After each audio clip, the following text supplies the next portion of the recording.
Hey, fellow tennis nerds. I hope all is well. Welcome to another episode of the Tennis Nerd Podcast. Today I'm with Tony Wright, a USPTA coach from Balance Tennis. He has some very funny meme stuff that I really like on his Instagram. He's an excellent coach based out in Newport, beautiful location.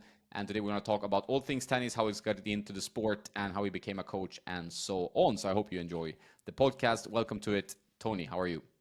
I'm good, man. Thanks for having me on. That's a great intro. I appreciate it.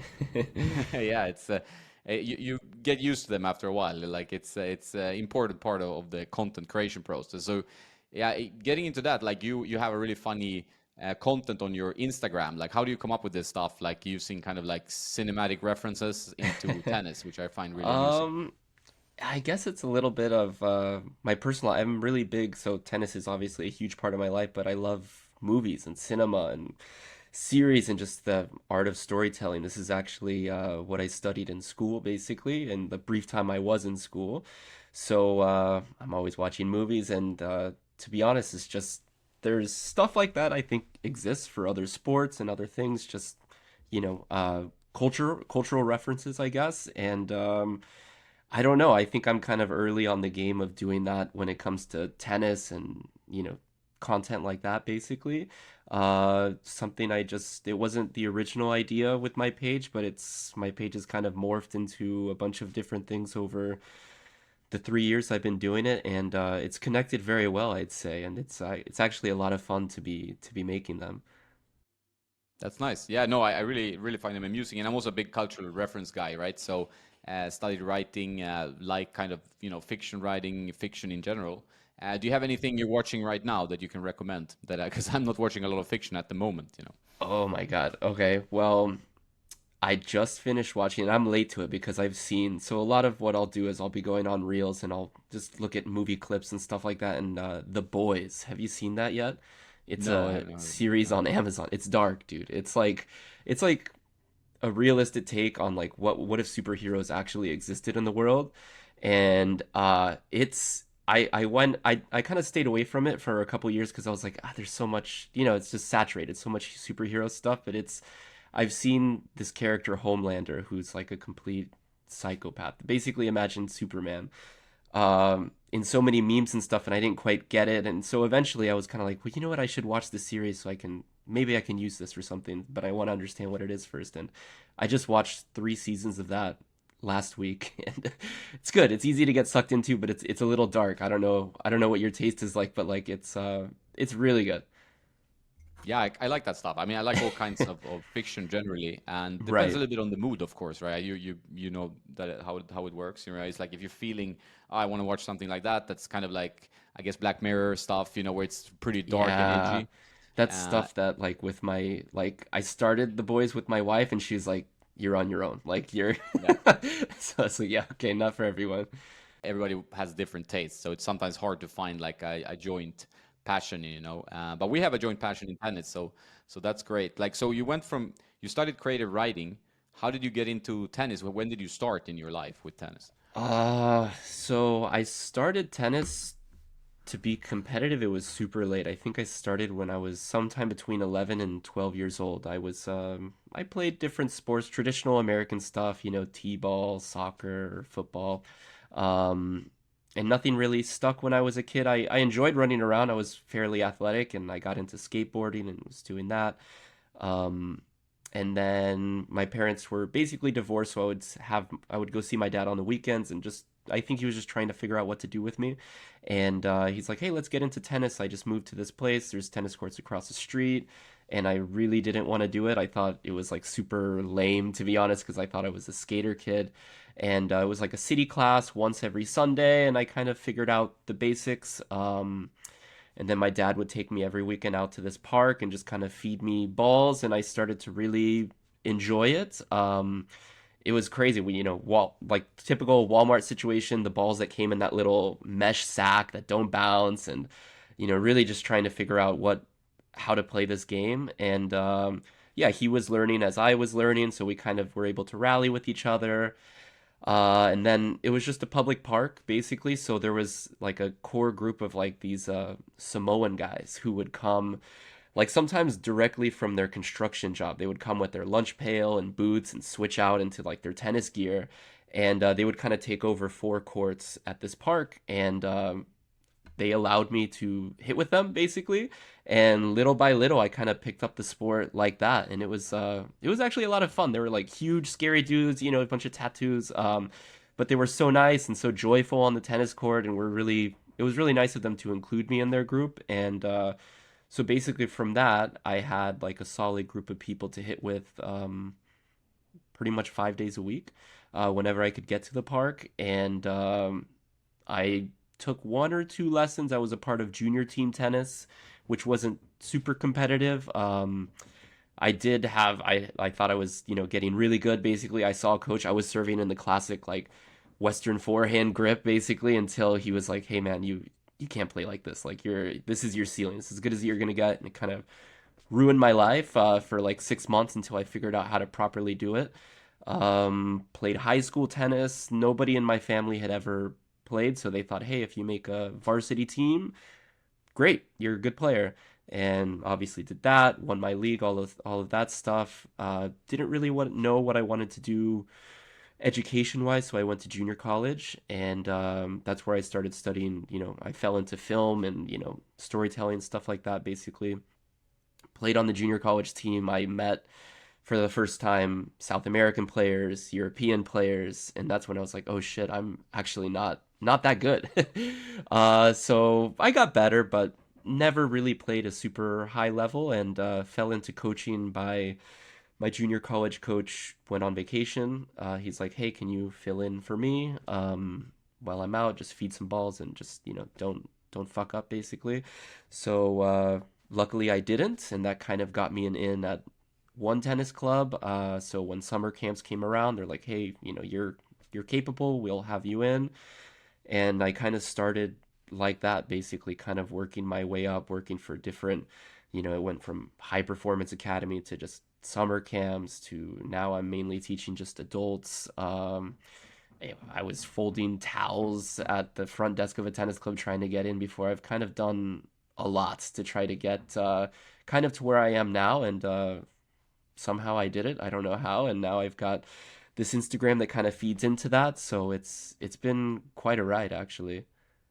Yeah, and it's a great that you're doing different content on Instagram, because there's so much coaching content, and I do talk to a lot of online coaches, all great coaches, but it's like it can be a bit saturated. So it's nice to have a bit different take on. I mean, you can still do a different take on tennis, for example, and still find maybe also other angles of the coaching, depending on who you coach. For example, do you coach like a lot of rec players, like different ages, or is it kids, or what's your common day kind of? Yeah, a normal day is you. I do have a few juniors that I think can be pretty good. But mainly it's like my day to day is like recreational adults. It used to be, like I said, I, you know, full day, like those academies where basically room and board is provided, homeschooling, all of that.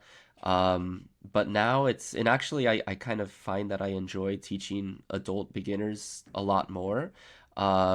Because I can actually see a difference. I have these groups. It's called Tennis 101. It's like a program I run at my club. It's like a 4 week session, and it's so great to be able to see like from week one a progression to week four of like, hey, we're rallying, we're hitting with topspin, and I can really see sort of a difference that I've made. So day to day, it's usually like in the mornings. Like I said, no lessons this morning. It's a holiday here. Like moms, basically. I have a group called the Tennis Moms, actually. So I'm kind of like helping them come along. Like I started. This is like my third sort of group of beginners, my third iteration of it. I've had other two that went from complete beginners to now they're playing in leagues and competing, doing tournaments, which is really cool to see. But yeah, like I said, I kind of have everything across the board, and now I'm luckily in a position to where I'm basically working for myself, so I can kind of pick and choose what lessons I take. Because I've had a lot of situations where I'm working for someone else, and they just say, "Hey, here's a lesson you have to do," and those can be really long hours, basically. Yeah, I think the tough part for a coach is when you have these, and I have several friends that, I mean, one recently quit, like when they're doing like 8, 9, 10 hour days, and it's just lesson after lesson after lesson. And obviously, you're not going to be able to give your all to a student or feel good about it. And also your body is gonna, even if you're just feeding balls for most of the part, it's gonna, your body's gonna feel that, like standing on that like concrete or hard court for so many hours. So I think that makes a lot of sense that you can give more quality instead of quantity, you know. Yeah, and I can see a noticeable difference. Because another thing with sometimes coaching like kids, especially if it's like recreational juniors, sometimes they don't want to be there. It's the situation where the parent is like, either really trying to force them into it or is like, hey, here's just something to do after school. And those are tough. Those are really, really tough. And like I said, I've done that for years. I used to work like up until like when I started taking my social media page a little bit more seriously. I was doing what I'm doing now on top of working for a junior program in the afternoon, which is great because it's good hours. It's basically I show up, I don't have to hustle for lessons. It's, the group is there. I just have to teach it and do a good job.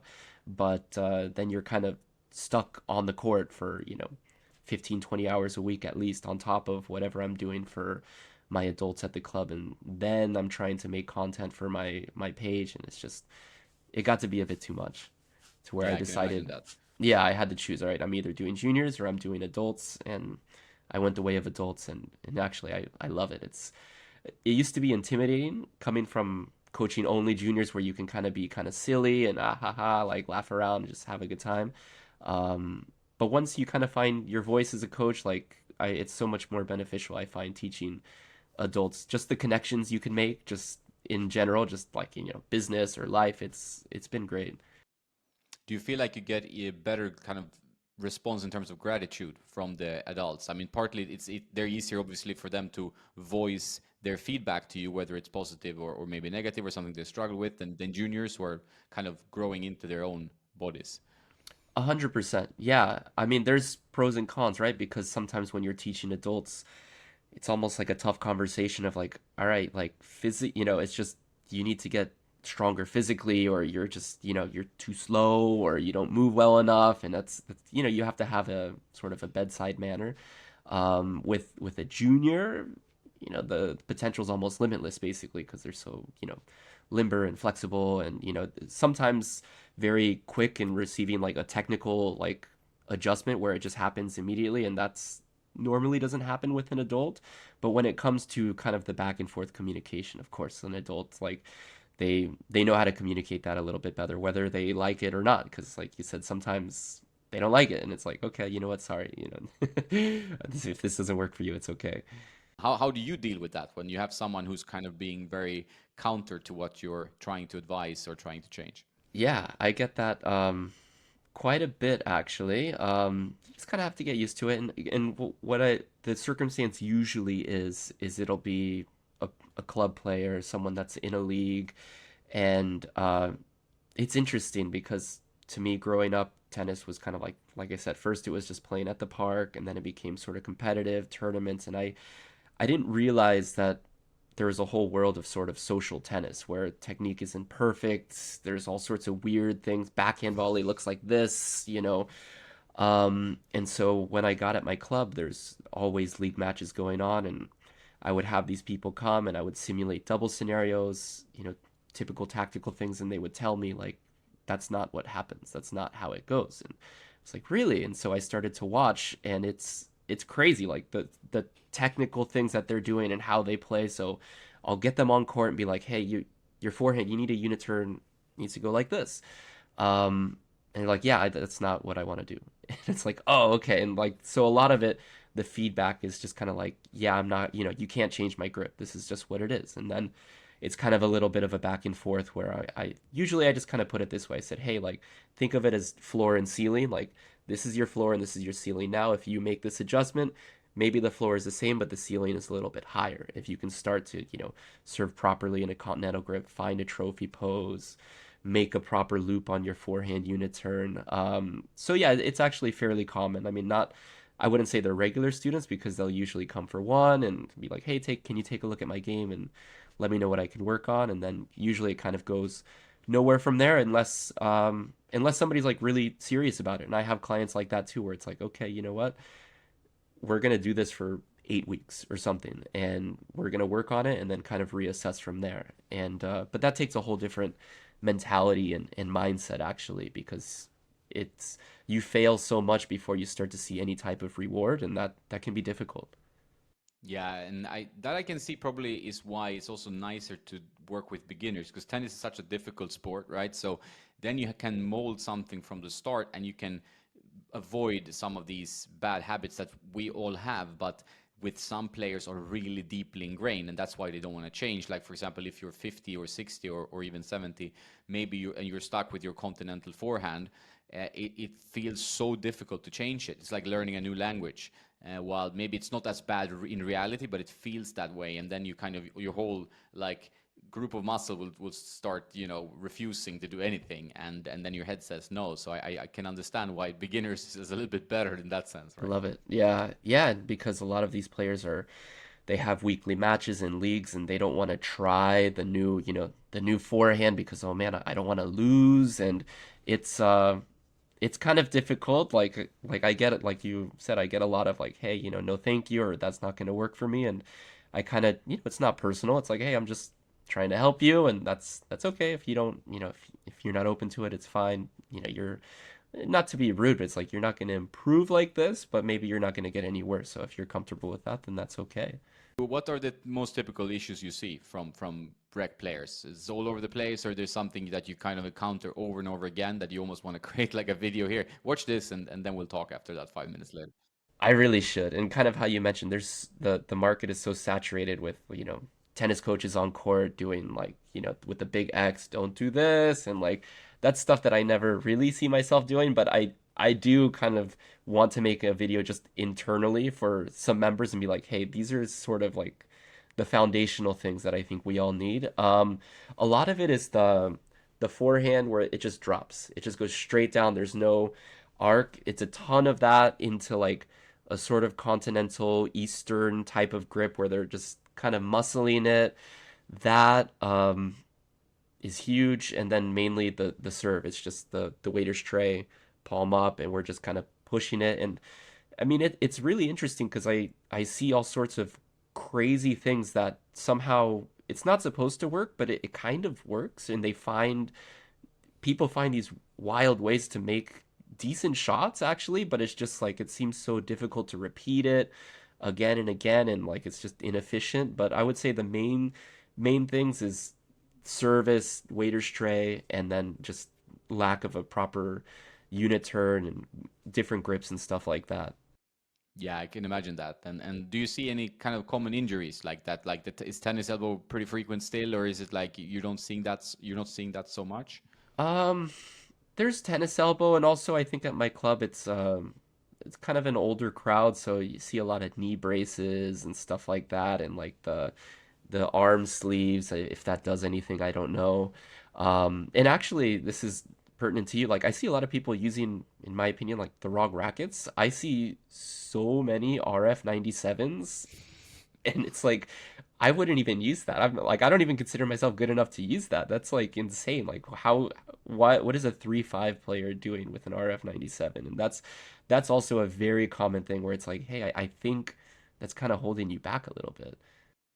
I find that really difficult to talk to people about, like, because I do a lot of consultations with people from all levels, like from pros to beginners.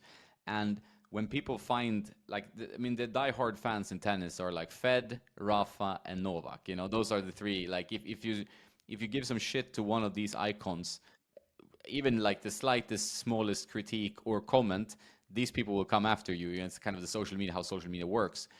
And I'm a fan of all three in many ways. They're all amazing athletes, and I was a big fan of Federer, obviously, when I got back into tennis. And but I must say, like, he has probably hurt more players than he has helped them. He has inspired people to play tennis, but he has, in a way, inadvertently, not on purpose, like forced people to play worse tennis because it's all like super aggressive, no thinking, just going for your shot, playing with the RF 97 or even a Pro Staff 97, which is pretty heavy for most rec players.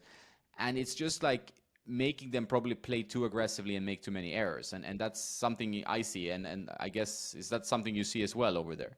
100%. Yeah, like I said, the blacked out RF 97 was like It's a beautiful racket though. Yeah. it's the best. Yeah, but it was like, man, you shouldn't be using that. Like, A lot of Babolat's, which stiff rackets. Not to throw any shade, but like I think some players are, if you're a recreational player, why are you using RPM blast and a pure drive strung at 55? It just doesn't make any sense. And so that's part of what I'll do too. Something where even if somebody comes and they don't want to change their technique, which because I've actually been a fan of your YouTube and your page for quite a while now, so I've kind of learned a lot from you. Oh, thanks. And so I'll kind of take your racket consultation and pass it on to them and be like, hey, you should try something different. Try a softer racket, try a looser tension or something like that. And so I try to help however I can. But yeah, a bit of it is just kind of, and I think a lot of it too is like the older people, the technology was, I wouldn't know, but like was different. And so they learned tennis differently. And I think that's where just the drop comes from and the grips comes from. But yeah, just a lot of unnecessary choices, I would say, on the tennis courts. But I mean, they're still out there playing and like seeking advice, like trying to get better, even if they're not willing to make a change immediately. Um, and that's a really cool thing. But like as you said, it is a lot easier to start molding a beginner from the beginning. But it is kind of difficult too because you have to teach your students to be patient with themselves because it's not I've never played pickleball, but it's not like pickleball where you can get on a court and just figure it out in 15, 20 minutes and actually have fun. Like for my tennis 101s, I tell them on day one, I said, hey, like we might not be able to actually play or rally until like week 3. So like just, be patient with yourself. It's going to take time, but once you get that reward of being able to rally and hit, like I think you'll be interested in the sport then. I think that's a big benefit of tennis. That's my personal opinion is that like compared to pickleball, it takes a little bit of time, but the level of, I mean, the feeling of getting there is also a benefit. Like I mean, hard things are valuable, right? So even if something is very difficult, whether you're running marathons, learning tennis, or, you know, learning a new language, whatever, the benefit of just getting to that end point or even the journey there is quite good. So going for the easy way out, which sometimes, I mean, pickleball or fast food, whatever you want to call it, is not always the best idea, you know? 100%. No, that's a good way to put it. You actually you hit on something I wanted to ask. So like I get some people intermediate level that want to use like the new Prestige. And they're like, I want to use a difficult racket so I can get my footwork right, so I can, so it's not because if I'm using a Clash or whatever, it's going to be too easy. And like, what do you say in a consultation to somebody like that, basically? Because I'll get that from time to time, and I'm kind of like, yeah, I guess I don't know. I think, yeah, it's so personal. Like I've struggled with this question as well. It's so personal. Like if you're playing with the prestige, you might think that it forces you to work harder, which is good.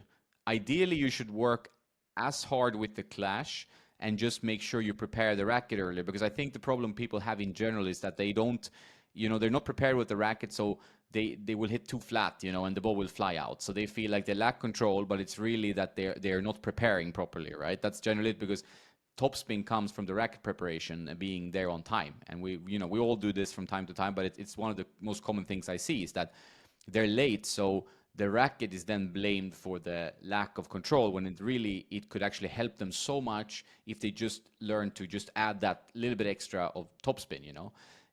If you, I think sometimes that the low powered prestige, even if it feels great, might lead to worse habits because they're gonna keep hitting the ball flat because now they have control also on these flat cannon shots or whatever, but it's not going to be a long-term solution. I feel like it's better in technically, although it's a difficult question, to just try to focus more on like how can I control the power of this racket? Where do I go from there? Like or the, you know, the launch angle being a little bit higher. How can I control that? I think they're going to see quicker improvements and be better players from doing that. On the other hand, the other answer is that whatever makes you happy and feels good. Because I understand some people, like I played this tournament this week, right? And I played a guy in the semifinals. It was an open tournament, so there were some good players. It's a mixed level. And there was a coach from the Netherlands, and he loves old prestiges. He had like PT57A, which is like the, you know, goat racket, you know, whatever. And he played it with a multi-filament string, like head rip control.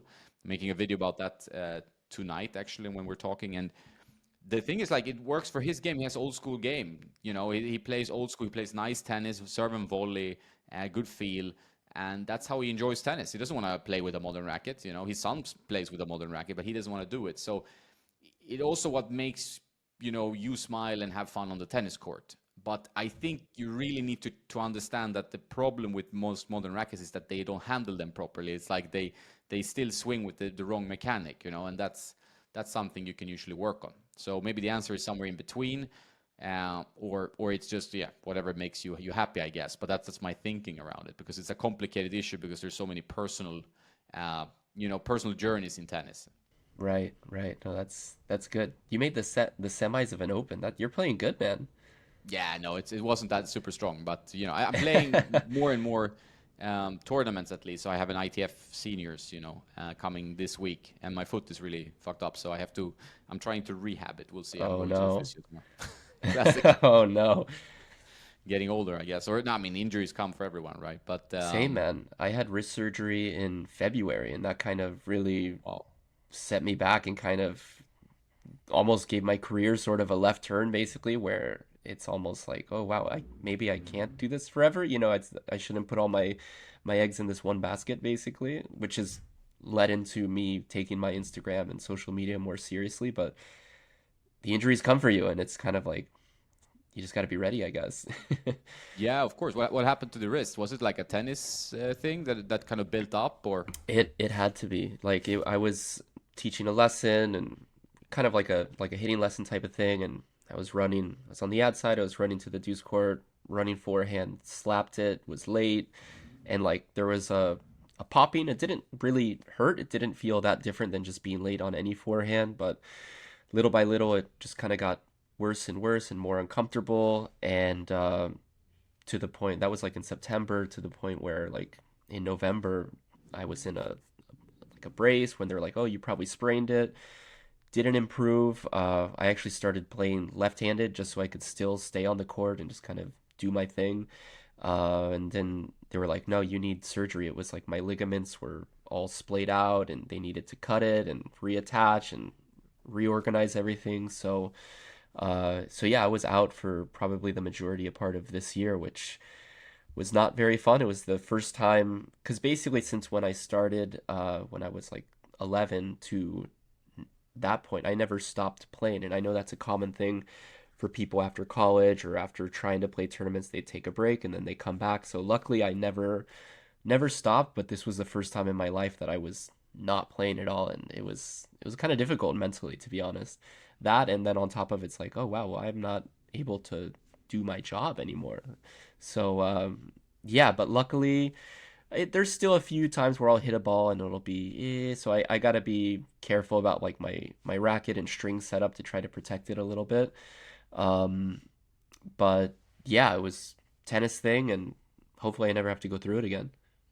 Yeah, it's rough. I mean, people don't sometimes maybe realize the overuse you put on the body, especially, I mean, if you're coach, even if you're not hitting every lesson super hard, but even as a player, like I play 5, 6 times a week, I mean, five maybe, but it's been a lot of tennis last few years because of Tennis Nerd. So it's like my job and I'm playing all the time, and testing new strings, new rackets, new everything. So you obviously have to really warm up. I really put a lot of effort into my warm up, which I didn't do before. Like gym, doing like stretching in the morning, trying to take some care, because this can happen at any time. Happened to a friend of mine recently as well, the wrist, especially depending on your technique. I guess if you have a bit of a wristier shot, which can be very nice for the kind of rotations on the ball it can generate, but it can also put so much more strain on the wrist, right? So it's a tough one.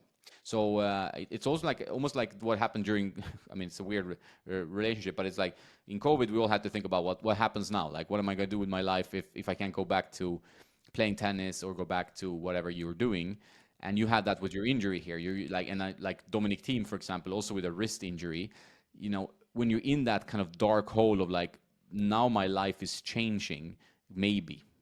Or do I just have to be patient? Like, how did you cope with that? How did you deal with it? Like, how was the best and the worst moments from that period? Man, there was, I mean, and on top of that, like at least here in Southern California, it was like the rainiest winter we had in so long. So it was like I'm just sitting on the couch. Like, so when I had the surgery, I didn't really know. I guess I didn't ask enough questions, basically. But like, I was kind of like, she said, "Oh, it's gonna be a small thing. We're just gonna, open you up here and do this or whatever." And I woke up and I had like a cast to here, and I was like, "What happened?" Like, um, and so yeah, I was just sitting on the couch with this big cast, and it's like raining for days outside, and it was kind of depressing. But I mean, luckily, actually, the San Diego Open came. I live in Orange County, so San Diego's about an hour away. San Diego Open came through that November. It was last year, so and the turnout was fantastic. I think it coincided with the WTA finals being in Dallas, so like 8 of the top 10 were there. So I kind of that was a nice, probably a high point. I got to just the tickets were super cheap, so I got to sit courtside and just kind of watch all these WTA players, Iga and Sabalenka. It was fun. Um, Dark time was just kind of rehab stuff. Like you're just doing.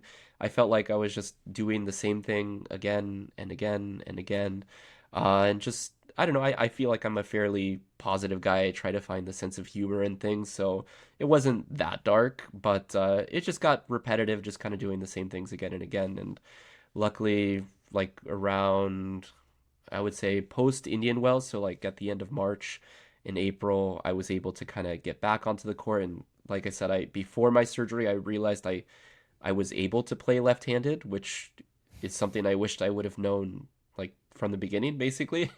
Not great, but I mean, I could sustain a rally and play matches and stuff, and actually like play proper tennis.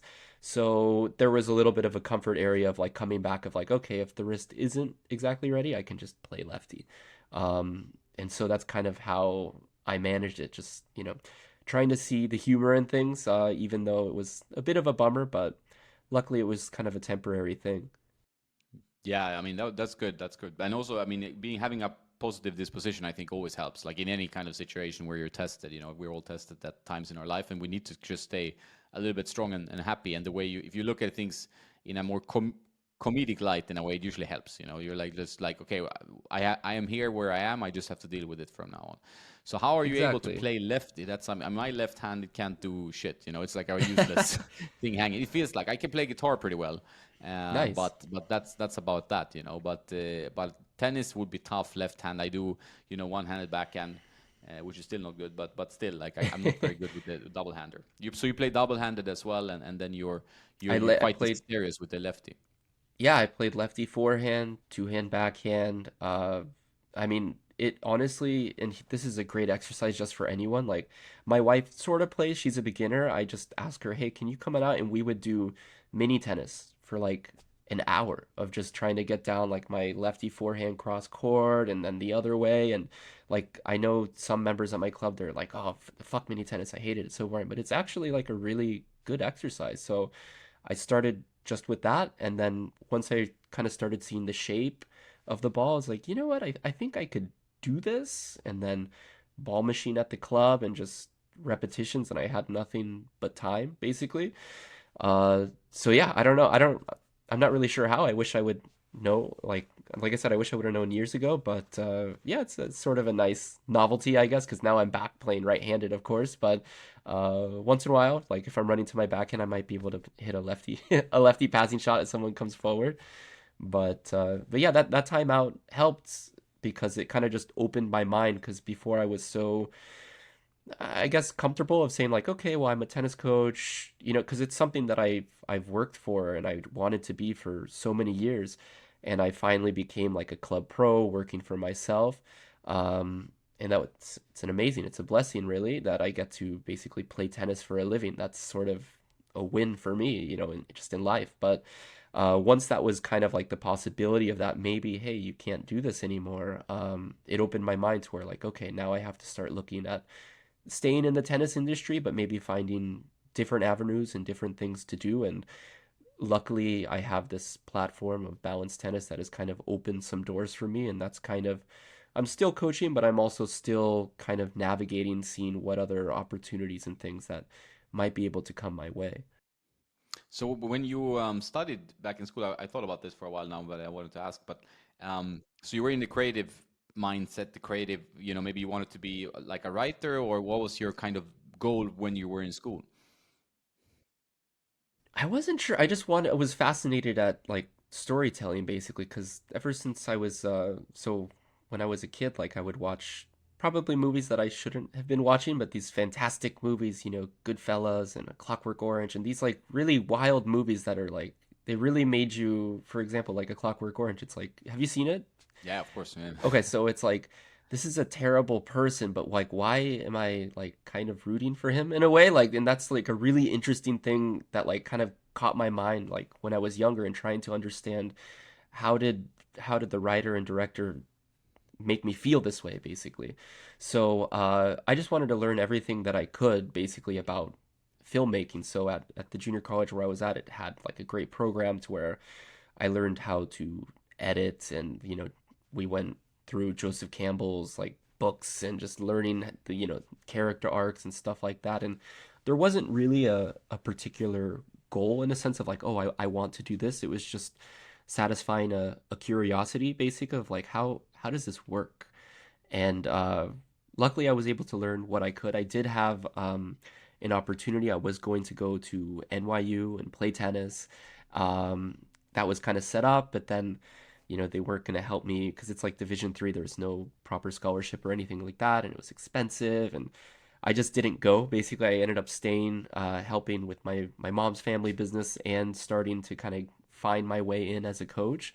So I never exactly pursued that all the way. I don't know where that could have gone, not sure, but it was more of a satisfying a curiosity more than anything. And in a way, I mean, back then I guess Facebook existed and like Instagram wasn't what it is, but now when I'm kind of making the stuff that I'm making, it helps so much to be familiar with editing and timing and tempo, and so it kind of became very useful, but it's not at all how I thought I would be using these skills that I learned.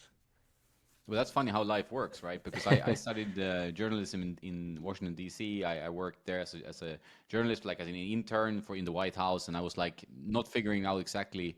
It was a cool experience, like not figuring out exactly how this would, be in my life, or if I would stay like that forever. And now I do my own editing of the videos and stuff with Tennis Nerd and stuff. And then you can use, I mean, I was only editing audio because it was like talk radio news. So we were doing like mainly audio bits and stuff. And that was like MP3. So this was ages ago, right?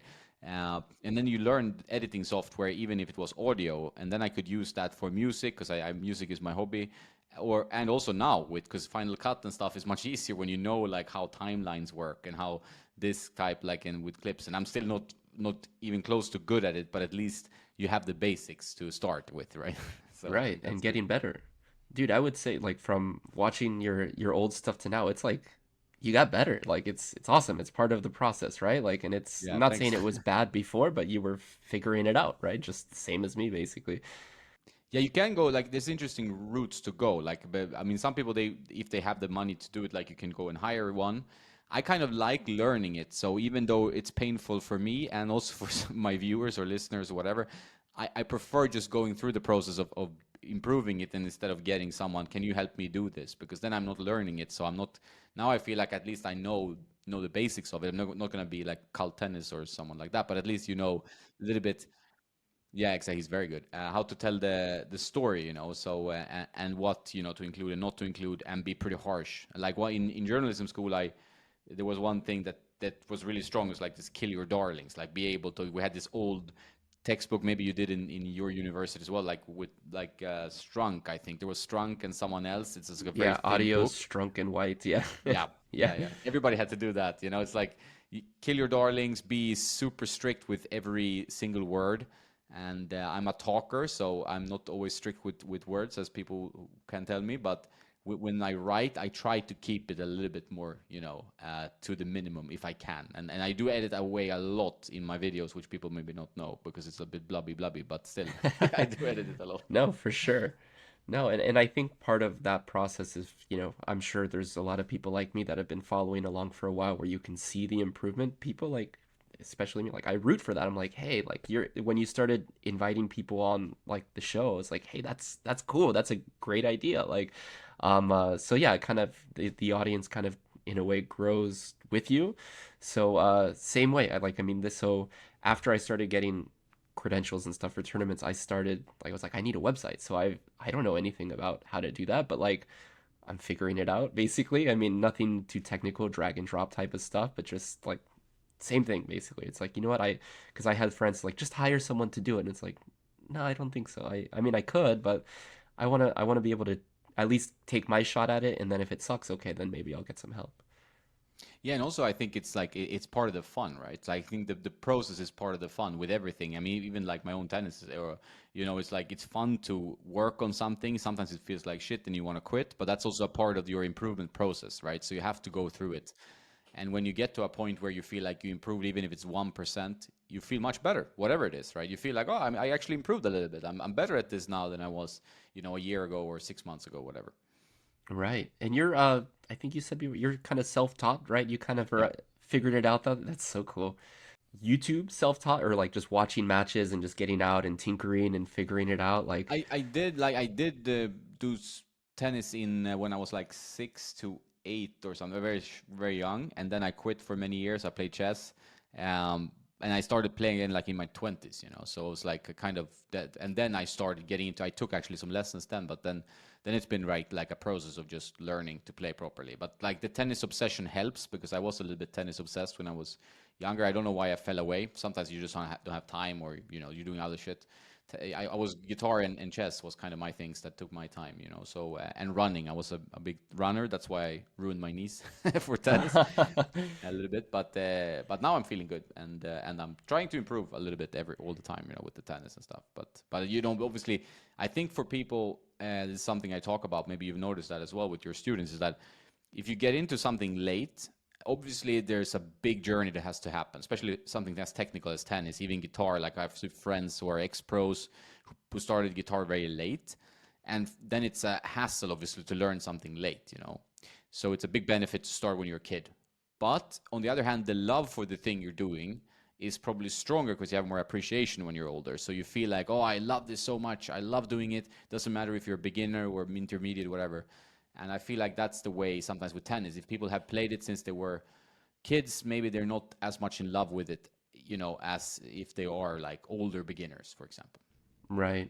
100%. And you almost, this is something I was talking about with a friend. It's like to learn tennis as an adult, right? I guess this applies to any super technical, difficult thing. It's like you have to be kind of a sicko in a way, because you're gonna fail so much and it's gonna Yeah. suck. But like, this is kind of cliche, but if you kind of fall in love with the process, it becomes not easy, but it's easier to accept these things, and you just kind of flow through it, and then you fall in love with it. I can see actually the other day I was in the pro shop, talking to the court desk, and they're like, "Hey, how was your lesson?" And I'm like, "You know what? Like with this group, they're starting." I sounded like a drug dealer, but it's like I can see it. They're starting to get addicted. They're like, we were actually able to rally, and like they're having fun, and like, so yeah, you can, as a coach, I can start to notice when players hit that mark of like that group.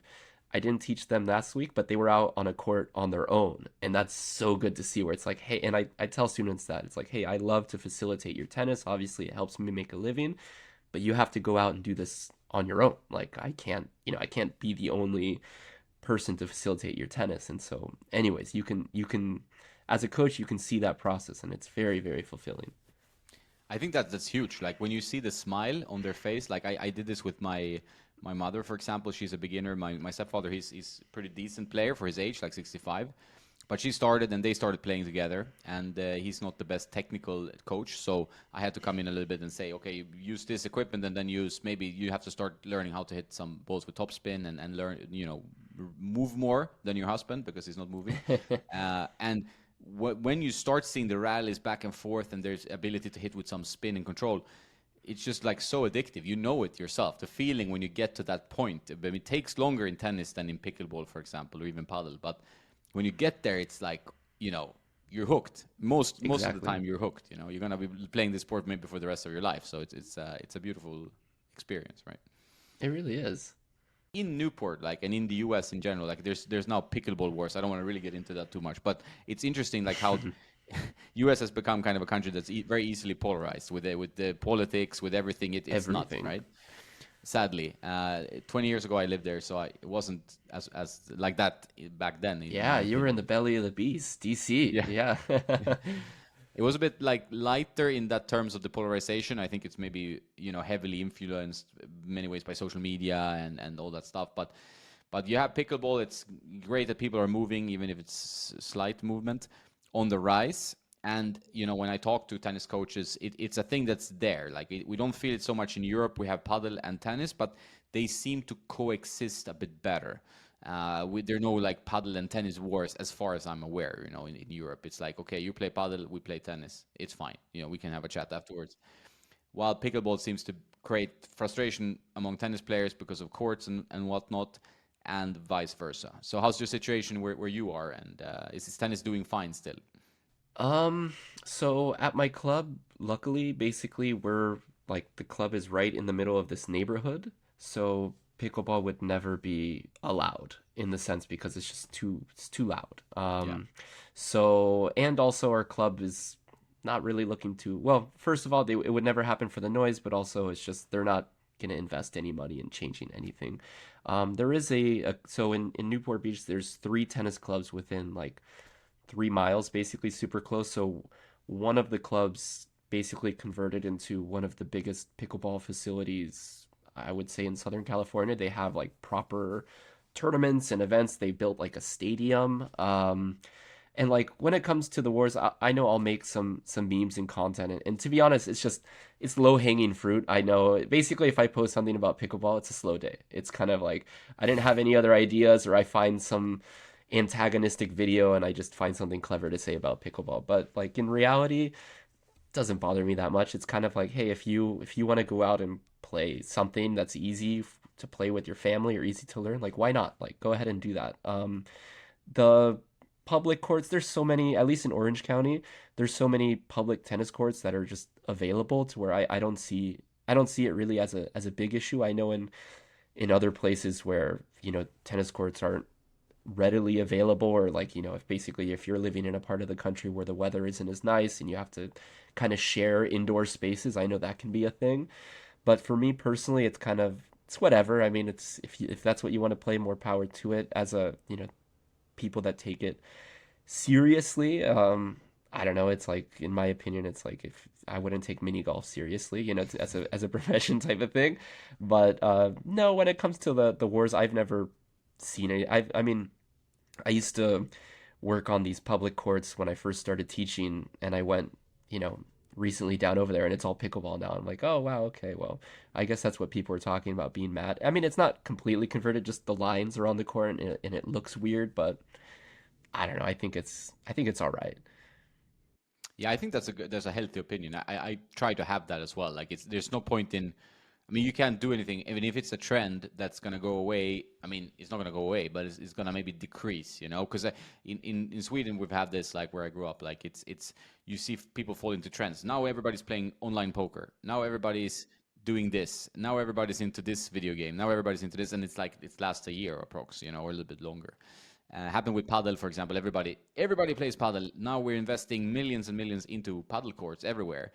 And the last year or so, they overdid it. Like paddle is still a popular hobby, or but it's overdone. So there's too many centers, too many courts, because where money goes, there's going to happen stuff, and people wanted to invest and make a living out of that. And I have friends who are invested in paddle centers, and now they need to close some of them, or convert them into something else. And that's just how it is. Like if things go too fast, you have to change. And that might happen with pickleball as well. I have a feeling like, okay, now it's not in to play pickleball. Now we play something else. Something else is more Right. popular. The interesting thing that I'd like to keep track of is like, because I don't know if it's been on your radar, but there's like leagues now where there's all like basketball players and tennis players have made investment in teams, and like, Yeah. I mean, I see the chat, like I'm online a lot, and the chatters like, oh, pickleball is the next NFT craze, basically, where people are just dumping money in this and you don't know what's gonna happen. That'll be interesting. I don't know where that goes, because I feel you with that, of like trends and phases, because that's like everything with like fashion, sneakers, or whatever, Yeah. or like hobbies. But yeah, I don't know where that money goes, and it would be nice if some of that money would be invested in tennis. But I don't know, for whatever reason, people are jumping on board of that, and I guess we'll see where it goes. I don't, have you ever watched it on like TV or anything like that or on YouTube? Yeah, I've played it. But I even played a tournament, right? Oh, wow, nice. Yeah, yeah. Well, in Malta, like local open. I mean, my friend played for a while. He's a slightly overweight alcoholic, so I had to join. Uh, sorry. But no, it's like so. I wanted to join his doubles, and it was fun. Though we're very good friends, and I wanted to kind of be a part of it and try it. I don't mind it at all. So we played a bit, but it's not even close to the same enjoyment I get of tennis. But I mean, I singles I can find some enjoyment in. I do find this kitchen rule very silly, and partly the name is very silly. But it's like that. There are a few things that kind of makes me feel like, okay, we're playing a hobby here. This is a hobby sport. Like there are other real sports. That's just my feeling. So when I watched it on TV, that feeling doesn't go away, right? I still feel like this is not good enough to be a sport. Like it's not physically demanding enough. I gotta get some angry pickleballers here, but and I mean, it's not skill based enough, in my opinion, to make it feel like a sport. And that's maybe becomes like an easy transition life for guys like Jack Sock or people like Sam Querrey who then like, oh, I can be a pickleball star now because I'm not doing well in tennis, because tennis is damn difficult to even make a living from, like to even play well. So then their transition from that to a pickleball star is pretty fast, and it's not very enjoyable for me to watch. I wouldn't watch it. That's why, yeah, I was like, all right, I'm usually very open-minded about everything, and I got on YouTube and I was like, all right, let's see the US Open or whatever it is, and I was just kind of like, sorry. Sorry, I'm not gonna watch any more of this, but I don't know. We'll see where it goes. It is, I mean, when I was in it was interesting when I was in Guadalajara, they announced Jeannie Bouchard on a pickleball, whatever, but then she was there playing tennis in Guadalajara, and I kind of wanted to ask, like, so what, are you gonna do both, or what's happening? But I didn't get a chance to ask. I guess like they put money. I mean, she's a name in this terms of like she built a pretty good personal brand when she was doing well in tennis. She's Hmm. good looking, and like that helps, of course. And then now they can obviously use that. And pickleball seems to have a lot of momentum and money, and that's what happens. So they throw money on tennis players, and tennis players have a hard time dodging money. It's like they obviously want to get You the want to money. make So money, yeah. yeah, so that's I guess what happens. But I think as a product, it's not super strong, really, honestly, and that's my opinion. And I know tennis is not maybe in the US doing as well as it can or as it has, because Agassi, Sampras, that whole era was huge. Now we have Coco Gauff playing really well on the women's side. Guys coming along now, Tommy Paul, Ben Shelton, Taylor Fritz, and so on. Are you watching any tennis? Or do you have time to watch some highlights or watch some matches when you're? Yeah, post. So usually I'm watching everything as much as I can so I can stay up to date. I know my posts have been memes or whatever, but I like to stay informed just so I know what's going on. But post US Open, I haven't watched. So like I was at the tournament for San Diego Open. I was at the tournament for Guadalajara Open, and that's pretty much all the tennis that I've watched, just kind of in person. I know that now they're in Asia, and there was some good matches, but the time difference was a little bit too crazy for me. Like I saw Sinner and Alcaraz, and I was like, oh hell yeah, I'm gonna watch that. And it was like at 2 in the morning, but I was like, okay, no, I need to sleep. So I haven't been watching. But what you said about American tennis, I was listening to Gil Gross yesterday, and somebody asked him a question about like what's the best tennis nation? Is it Italy? Is it, the United States? And like the stat was something like the US has 10 players in the top 100 or something, like basically where the numbers were a lot better than I thought when it comes to kind of like how you said it's not, I wouldn't say it's the most popular thing, not even close in the United States when it comes to sports. People love American football or the NBA or even baseball, but I mean, I wouldn't say, all respect to Taylor Fritz, but I don't, we're lacking the one guy where it's like, okay, that's our star. I mean, Ben Shelton, maybe, even though his ranking is still, we don't know what he's going to be, but he has those type of qualities basically where there's personality, or even Tiafo is now in the top 10. But yeah, I think the state of American tennis is pretty good when it comes to just the sheer numbers of players that are playing well. When it comes to the popularity of the sport, like when I went to Indian Wells, it was the busiest I'm talking about this last year, it was the busiest I'd ever seen it, basically, in the past 3, 4 years.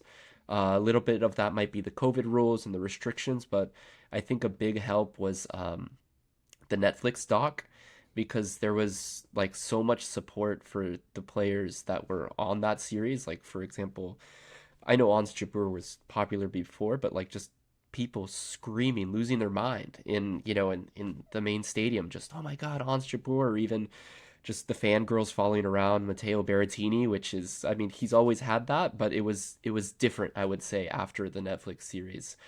So there was good showing for that. The U.S. Open was really great. I was there for the fan week and the first couple of days of the tournament, and it was as expensive as it was, which was ridiculous. It was packed. I think they set a couple of records this year for attendance, so that was good compared to San Diego Open, which I like that tournament. It's a very small venue. It's basically like at a tennis club. The turnout was so-so, but I guess that's kind of to be expected to not be like a marquee event, even though it was a 500. Um, but I would say it's in a decent place. I don't think it's like in a terrible place. But one thing that I've kind of learned from my Instagram is like there's a lot of people that are pretty interested in tennis that you wouldn't expect to be like into tennis. Like people in the streetwear industry, people in just different avenues of life, rappers and stuff like this that are like, wow, you're like like at the San Diego Open, like what do like it's one thing to go to the US Open, but if you're, like if you're at a small event just to see the tennis, that's pretty cool. Um so it's in a decent spot, I would say. It could be better, and I don't know. I mean, there's some answers I would say to help build, more of an audience here that I think other sports in the US do a little bit better, because it's like so difficult to figure out. I get so many messages about like, "Hey, how do I watch this match?" And it's like, yeah, if it's on center, you need tennis TV. If it's on an outside court, tennis channel's fine. I don't know how you watch. Is it easier in Europe? Like, does one subscription get you covered? No, I think it's still a bit tricky, but it's easier, I think, because I've heard from my American friends and followers, like it's t that tennis channel, even like they show like a lot of pickleball now, and then it seems like the coverage is quite spotty. You don't know, am I gonna be able to watch this match? I see some frustration in the comments, about like I couldn't watch this match. I live of like tennis TV and Eurosport Player. Like Eurosport in the European region is pretty good. They cover like even this year they usually cover the slams, and now they also got Wimbledon, which they didn't used to have the license for. So for us it's pretty decent. I have the slams are most important for me. That's the what I watch unless I go live, because I really like watching live tennis. That's the best. Obviously everything live is the best, but it really is huge in tennis because you see the pace of the ball better, and the closer you get to the players, the more exciting it is because you understand the movement, and if you're a player, you get so much more out of it. While watching on TV, sometimes it looks slower. It's like bird's eye view. The product is not packaged, in my opinion, the way it could be. It could be improved in so many ways to make it more engaging for the casual viewer. For a tennis fan might be fine, but we have to also look outside the tennis fans. Yeah, there's a lot of just very casual, and that's something that since because for a while my page was kind of just, I would say, average, milling around, between 1,000 to whatever 5,000. But since I've kind of gotten bigger, like I've realized like a lot of my followers are very, very casual. So it's kind of opened my mind a little bit of like, oh, okay, something that's pretty obvious is maybe not so obvious. Like you said, in live tennis, you can actually see the net clearance, the arc of the ball, the amount of spin, and that sadly doesn't translate the same on TV because it's that lifted view. And yeah, because I have this discussion a lot of times in my lessons, like, oh, I want to hit like, you know, Yannick Sinner is just laser, and it's like, yeah, but there's actually like a lot of spin. There's a ton of, it is fairly flat, but there's a lot of spin there. There's plenty of net clearance. So yeah, I agree. It could be packaged differently, and it is kind of a nightmare to be able to try to follow things. I know a lot of people have like sort of waging a war on the tennis channel because there was a really bad one where was it Cincinnati where Carlos played Novak in the final, and it was that great best of three match that went like 3.5 hours. Yeah, I think Um, Cincinnati. Yeah. so anyways, I don't know how. I think I was watching on Tennis TV, but 'cause I unsubscribed from Tennis Channel because it's just not good in my opinion. Anyways, apparently the match cut out, like, because the airtime hit its limit, and so like people didn't get to see like the last three games plus I think the tiebreak end of that match, and that was just like that's insane. Like how does something like that happen? So I don't know. I talk some shit on Instagram, like not too much, but like a little bit of that, and I kind of like anti tennis channel, and then I was able to get credentialed for some events and kind of get to see how they do their thing, and I was like, okay, you know what, they're good people, they're working hard clearly, but I think there's things to improve for sure. Yeah, from a what do you think from a like a storytelling point of view, if we get back to kind of Breakpoint, do you think that was a good vehicle for people that are new to tennis, but also for people who are like you and me, like into tennis?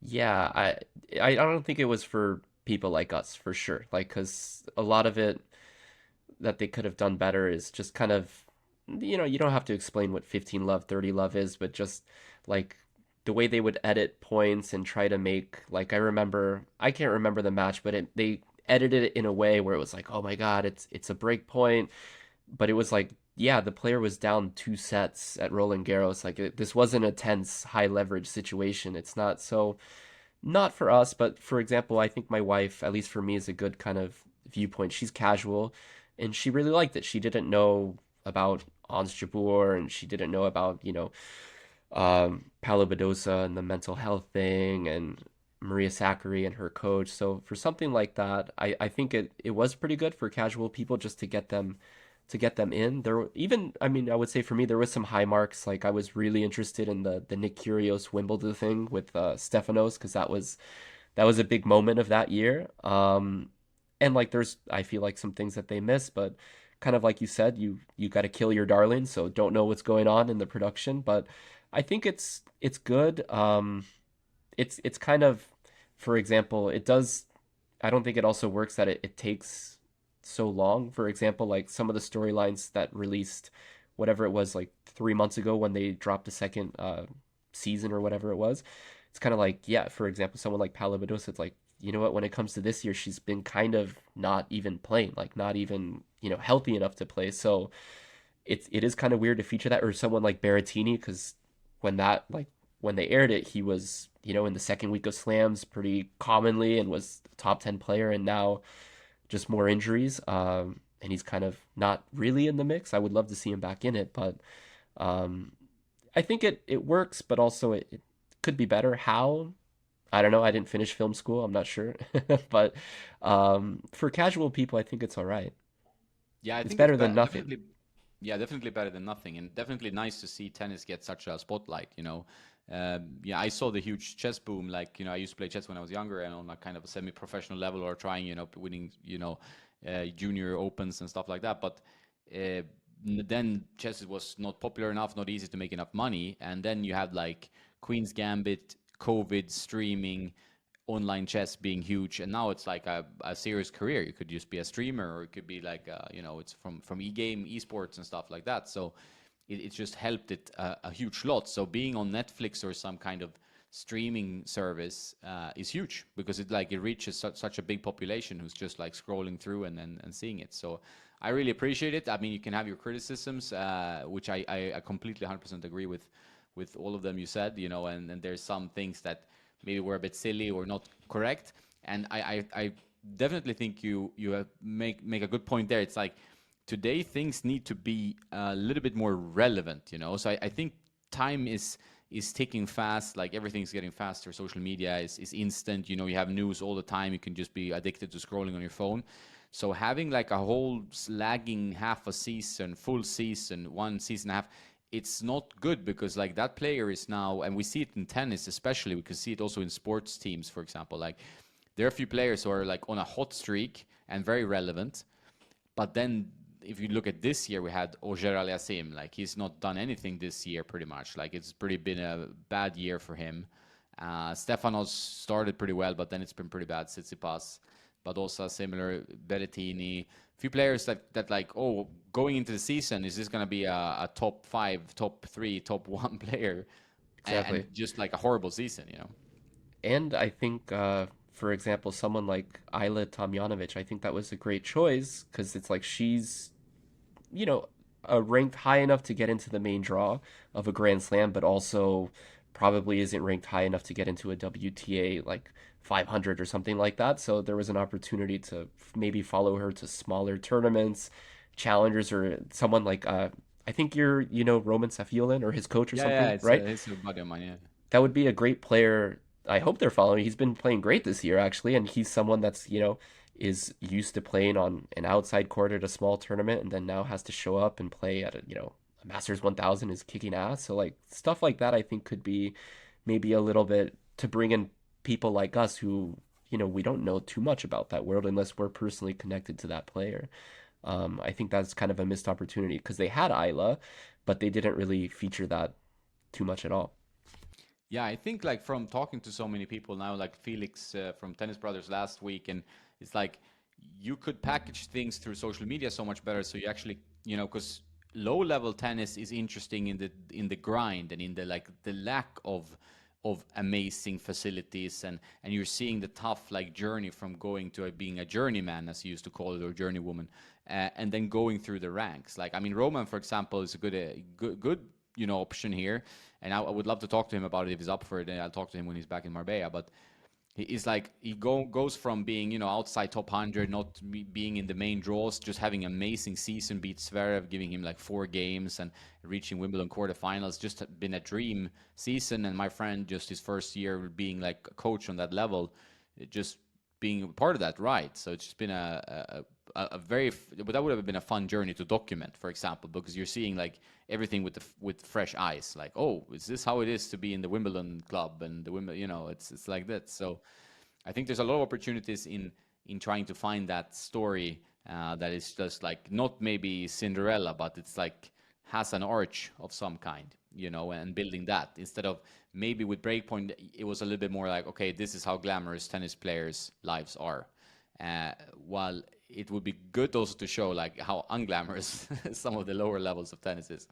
100%. You know who's actually been doing, I don't know if it's on your radar, but Dasha Kazakina, her Yeah. girlfriend Natalia, those YouTube videos are like in some cases I learned more about the tournament than from that than on the Netflix doc because it's like when they featured Indian Wells, they made it seem like this super glamorous thing, which it kind of is.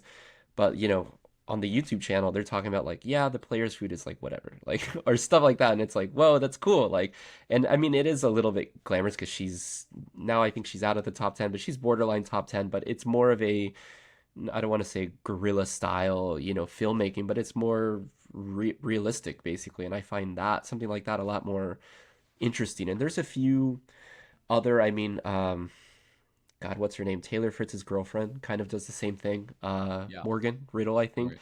And like, I think those videos are more catered to somebody like my wife because a lot of it is like, oh, here's my skincare routine, and then here's a tennis tournament. But there's other alternative content that I think can help. And like, I'm gonna try to create something like that soon here for the next couple of tournaments that I'm gonna be fortunately able to go to and kind of inspired by Kazakina's page because I'm like, oh, you know what? That's actually a really like a great idea and an interesting perspective on it.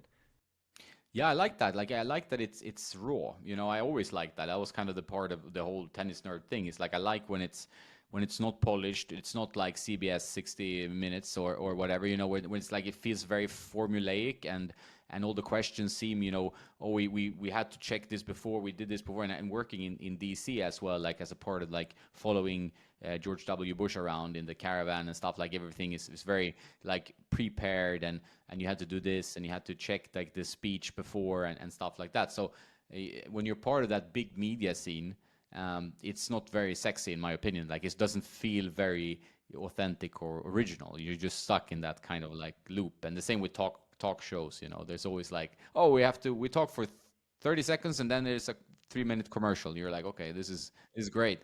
They don't get to any point of any depth or anything. It's just like feels like very made up everything. Actually, your vlog was it the in I don't know where it was the Boss Open Germany. Yeah, in Stuttgart, yeah, in Yeah, Germany, I think maybe. it's Yeah. great. Like you covered the tournament basically. I've never been there, but I feel like I kind of know my way around now. You even got on the practice courts, which is awesome. Like so like stuff like that is like really like the content that I feel like engages with people more so than being, sorry to bring up Tennis Channel again, but in a green screen studio and very produced, and it's just I don't know, it's just not for me. Yeah, I agree. I hope there's more of that. I think there will be more. I mean, Felix is, showing his journey on Tennis Brothers, but there will also be, I think it would be nice to see it also from kind of a more journalistic point of view. And if you're going to tournaments, for example, like capturing the vibe, maybe talking to some people would be interesting, like hearing the fans, like, so what are you here to watch? How does the atmosphere feel like? So you're getting that kind of more raw behind the scenes feel of a tournament because that's where their crowds are, that's where the real tennis fans are, and you can get a lot of insight from there. And I've tried a bit with my vlogs because I have friends who are, coaches, and I know Steph a bit, Tsitsipas and his brother and family. So you get a little bit of insight, and I have accreditation as well, so I do get like into the player restaurant and stuff, and you get a different vibe from what you're seeing maybe on Netflix or what you're seeing as a spectator because you're behind the scenes and it's not as glamorous as it looks, when you're No, polishing it's it, not. Yeah, I I was lucky enough to start to get credentials as like media. So like San Diego Open, for example, not exactly a glam, like the press conference room wasn't like what you see on TV where it's like they're up on a stage and it was literally just a table and there's Ons Jabeur and Maria Sakkari and me with my camera and my mic and it's just like so it's it's just how it is.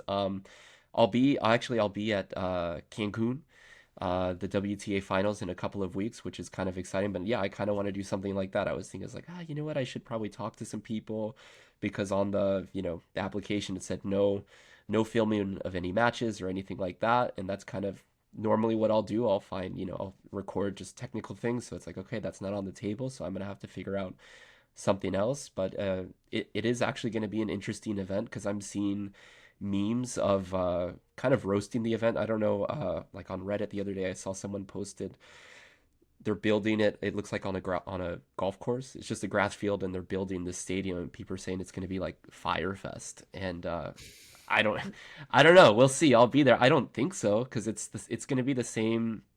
I don't want to say production company, but like tennis management company that puts on Guadalajara, which in my opinion was a great event.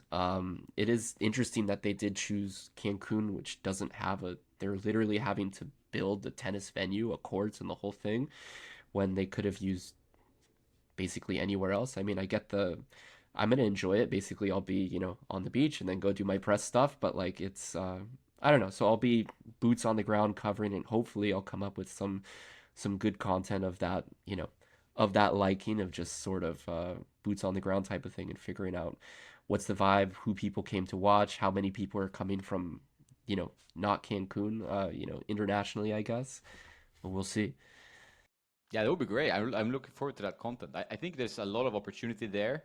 I think also it's good for, I mean, I have a friend who's a tournament director of like 5, 6 tournaments, WTA and ATP. And it's always interesting to get the behind the scenes look. I've been to the Laver Cup. I was behind the scenes there. I was with Wilson. That was fun. You get to see the players. You play on the court. We played on the practice court there and stuff. But you have a different perspective. Like, if the production like the Laver Cup is amazing, then you go to maybe another tournament and it's very much less amazing. It doesn't even have to be Challenger, it could be ATP, and you go and you're like, okay, this was not maybe how I would have done it, and this is not where the crowd gets maybe maximum value for money. I've had a few of those experiences as well. So, and then they're trying something like, hopefully not Firefest, but something a little bit new here in Cancun. And Cancun is like a tourist destination where people, drink themselves to death or whatever. And we'll see how that plays out. And it might be, if it's like the same production crew, usually it kind of bodes well for the quality of the event if they've already done things successfully. So I would love to see your take on that. The interesting part which you mentioned there was that I think ATP WTA, they are getting a little bit I wouldn't say apprehensive. They're getting quite aggressive on like, don't use our footage, don't film anything. We own this product. This is our event, our product. So it's tougher for guys like you and me and other media creators to actually film any playing happening. I haven't had a problem like when I've been traveling before. Stuttgart is always nice. I know the tournament director there and stuff. Mallorca, no problem. But maybe that's happening in a way. And then you have to find other avenues of use of creating content, you know.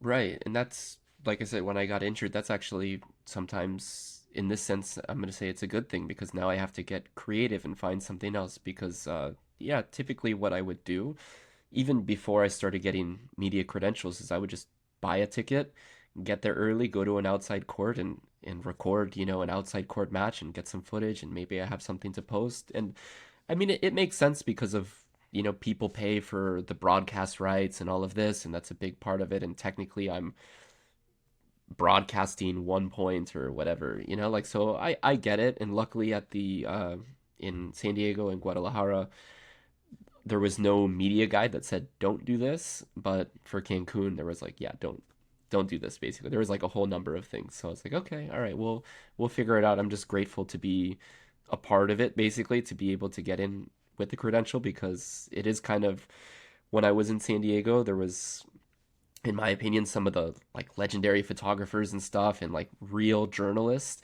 and they were kind of like, who are you? What do you do? And it's kind of like, I have an Instagram, like, so yeah, trying to kind of legitimize myself and trying to improve, because like I said, this, what I've been doing online has started to open doors for me. And now, since I'm like in the room, is trying to figure out, learn as much as possible, and then try to find my own way of kind of navigating in that room and seeing what happens from there. It's an exciting space. Like I met this Italian guy at the head event in Paris during the French Open, and I don't remember his channel now. It's sad, but it's like I'll put it in the description. But he's a great videographer. Does impressive stuff. Does really like good edits, and he has found his voice. So you're finding a voice, and you're bringing a different angle, which you're not getting from Tennis Channel, Tennis TV, which are they're huge companies, or maybe not. Tennis Channel is not a huge company. I don't know what the setup is, but at least they're a huge production teams, and they're doing it in the kind of old-fashioned way. And here you can bring something a bit new, a bit up close. People are getting used to social media. People are getting used to watching reels or finding other angles.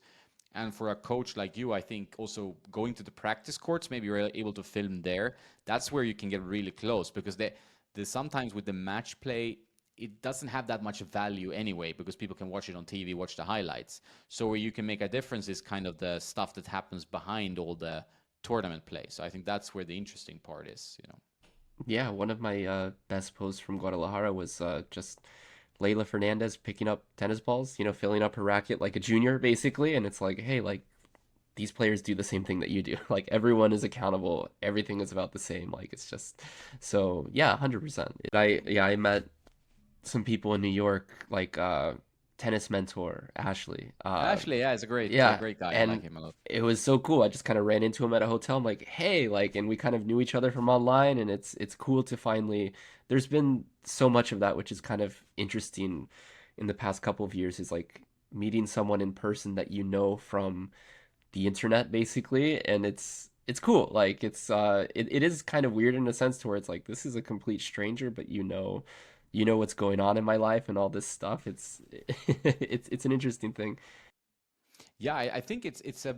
I've learned over the years, like it's like most communities are smaller than you think, right? Like that's what I've learned. Like even you think, okay, I was in DC politics, I thought it would be, huge loads of people, but after a while you get to know even like the senators and the congressmen and the stuff. Like you go in the same metro and whatever, right? So you're getting to be in that small bubble world wherever you go. And tennis is the same. And tennis influencers or content creators, whatever you want to call it, tennis is a big sport, but in the tennis industry, any industry, I think, becomes smaller and more. You get to know people, and it's fun. And people who like tennis are usually nice people, most of all of them, and you get to know new people, new ideas, new way you can do collaborations, and I think it's a great little crowd, and everybody loves playing tennis usually. So when you go to these other like events and stuff, you always find time to hit some balls or do something, which is kind of what unites us in a way. Right? Yeah, I'm gonna try. Yeah, I was talking to some of the other media people that I met. It's like, hey, I'm bringing my rackets to Cancun. I don't know what court we're gonna be able to hit on, but like, bring your rackets, we'll figure it out. Should be courts there, I guess, right? But so what rackets are you bringing now? We're getting into back to that old topic again, but I'm curious. I'm sponsored by Wilson basically on like just the, the typical coaches thing. So post surgery, my daily is kind of Clash Pro, easy on the arm. It does have some weight to it, so I can be able to rally. And I tried Luxilon Eco, which when that came out, I was kind of like, yeah, whatever. It's, plastic bottles is some whatever. But I actually really enjoy it. Like it works for me. I can't use ALU power. It's too rough. I could go hybrid, but I don't really want to spend the money to get gut or anything like that. Not for what I'm doing. I mean, I did after surgery, I did try to start playing matches again just to kind of because I felt like I needed to do it basically because it's like I kind of thought I would never be able to play again. So just whatever was easiest on the arm. But then I'm like you, dude. I switch between rackets like t-shirts. Like if it's not like something that I'm serious about, like lessons, Wilson Clash. I've been using the shift, then like blade basically, and I mean if I'm really feeling it, I'll use a pro staff or something like that. But mainly day to day beater, Wilson Clash Pro 16 by 20. It kind of ticks all the boxes of what I need to be able to do. And that's pretty much what I've been using basically. Like before that, I was with Head for a while, and I was on the gravity, the speed a little bit, and I was trying to do the prestige thing. I've got PT 57As, and it's fun, but it's just, I can't I can't realistically play a match like that. Shout out to that guy that you said you played that like was using that, but that's wild. Yeah, he played quite flat as well. So I think there's like you can maybe get more. I get like the purist because I've been part purist or crazy tinkerer, but sometimes I feel like the purist maybe holds you back. But it's also like okay, that's why I've said like what makes you smile. What makes you? 'Cause some people just can't play with modern rackets. I see a great benefit in some modern rackets. Like I see like oh they bring out the shift. It's such an easy racket to use. It has a nice feeling. The 300-gram one I prefer in this case. And it's just like you get so much more for free. So it feels very difficult then you could start going back to a PT7A or something that's like a Wilson 6195, which I love when I started playing tennis. And then you start noticing like, oh, the sweet spot is minuscule on this one. I don't get nothing for here. So it's fun to switch sometimes, but for me, my realization has been like in the last few matches, because I've been playing a lot of matches recently, is that the more I switch, the more I hurt my tennis. So just sticking to one racket for match play at least helps a lot for me. It's then when it comes to coaching, I can understand the clash is perfect. It's so easy. Yeah, it's like soft. Even if I'm, lazy and mishit a ball, it's perfectly fine. If I switch to even like a blade or something, I can start to feel it if I'm late and making contact like this. It can be rough, but um, yeah. What are you using? What's your match racket these days? It's a good question. I recently started playing around because I had a period where I went to a court, like a period. It was like a few weeks ago. Went to the court. I had so many test rackets because I was testing the Prestiges. The new Prestiges are out now. Percepts. I had two or three Pacific bats. There was the Prestige Classic as well, which is now reissued. So there was too many rackets in the bag, and then you start getting lost. Like you start testing. Oh, okay, you understand what's happening. You've gone through like a batch of rackets, so you've gone through the prestiges. Then you get to the percepts, and suddenly like what you're regularly using is just so far away. I mean, it's like I still not don't have like a super good like oh now I need to do a reset 3 day period because it's so rapid with the rackets. I need to keep up, and get the reviews out because otherwise I lose momentum and I don't have time. I want to do other content as well. So then I lose that racket I was playing, which was the Radical MP from Head, which is not like a fantastic racket by any means, but does most things pretty well, I would say. So it's a balanced racket. So that's still in the bag, the Radical. Trying now to stop playing around too much with rackets. But Is then it the new Radical, the purplish the one? new Radical, yeah, Mm. it's not maybe the sexiest you've seen, depending on if you like orange or not, but it's a good stick. But I now just went to the bag and picked up a Pro Kennex KIQ Plus 5 Pro, which is a very bad name for a tennis racket, because not even I can remember it sometimes. But And it's actually like very arm friendly, so you reset your arm a bit.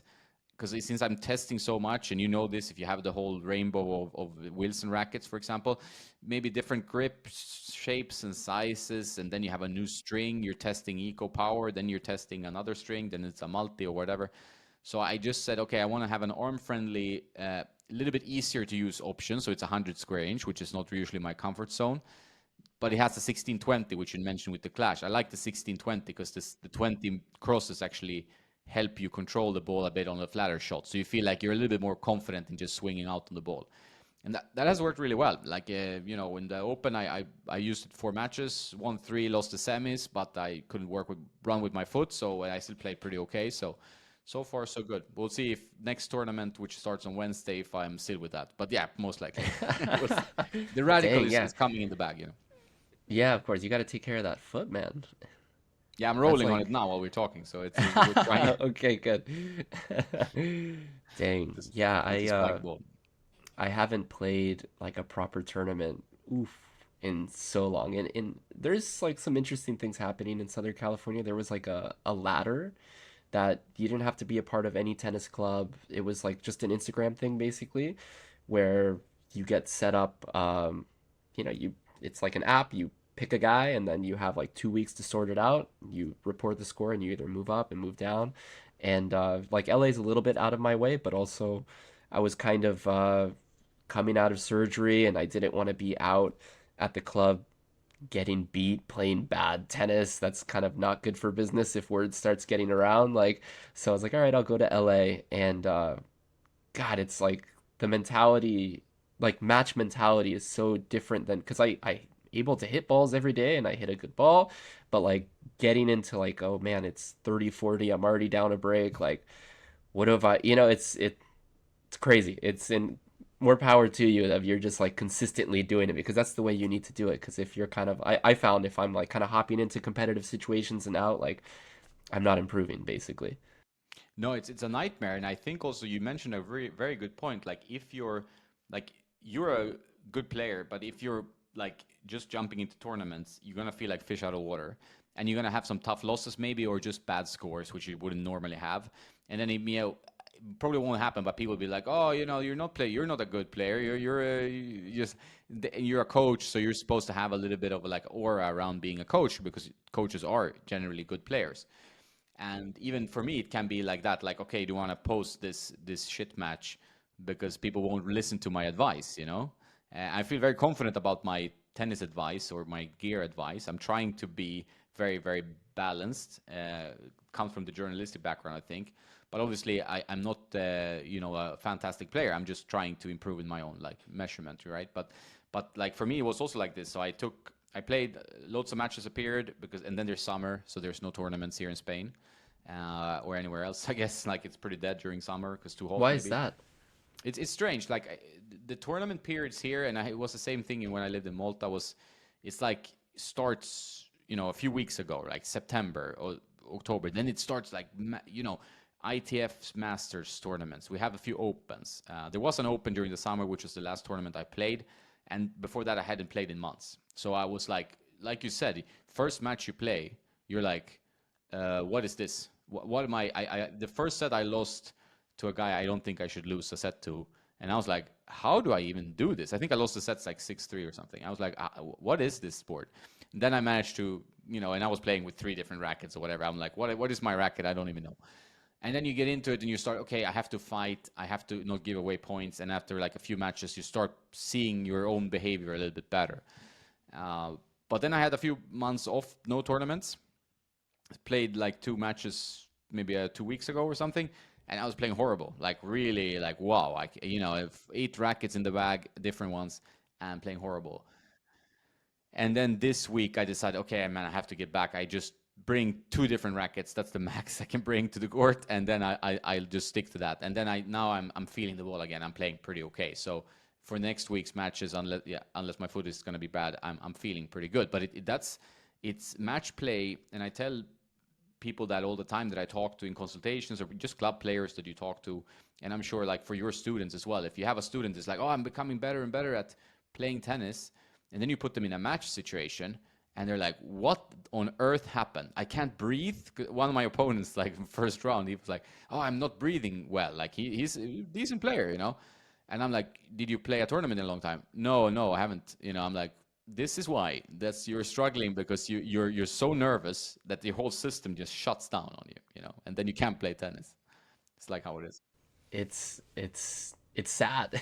But that's nerves, and that's kind of, I mean, that's what makes tennis so rewarding too, is like it's one thing just to be able to hit the ball properly, but to compete and to really throw yourself in the fire, whether you're ready or not, or healthy or not, it's a crazy thing. And yeah, I should probably find, so it's funny, we're the opposite here. I would say there's more tournaments during the summer during any time. So actually, just at my club this weekend, there was a tournament, and I was just kind of out there watching the matches basically, and God, just so many, people melting down and stuff. And it's like, man, I know that's kind of why I make some of those memes too. Is a lot of the stuff where it's like, whatever, it's self-deprecating. Like I'll get inspiration from like getting some dude the other day, my buddy Jermaine. He hit like four drop shots on me in one game.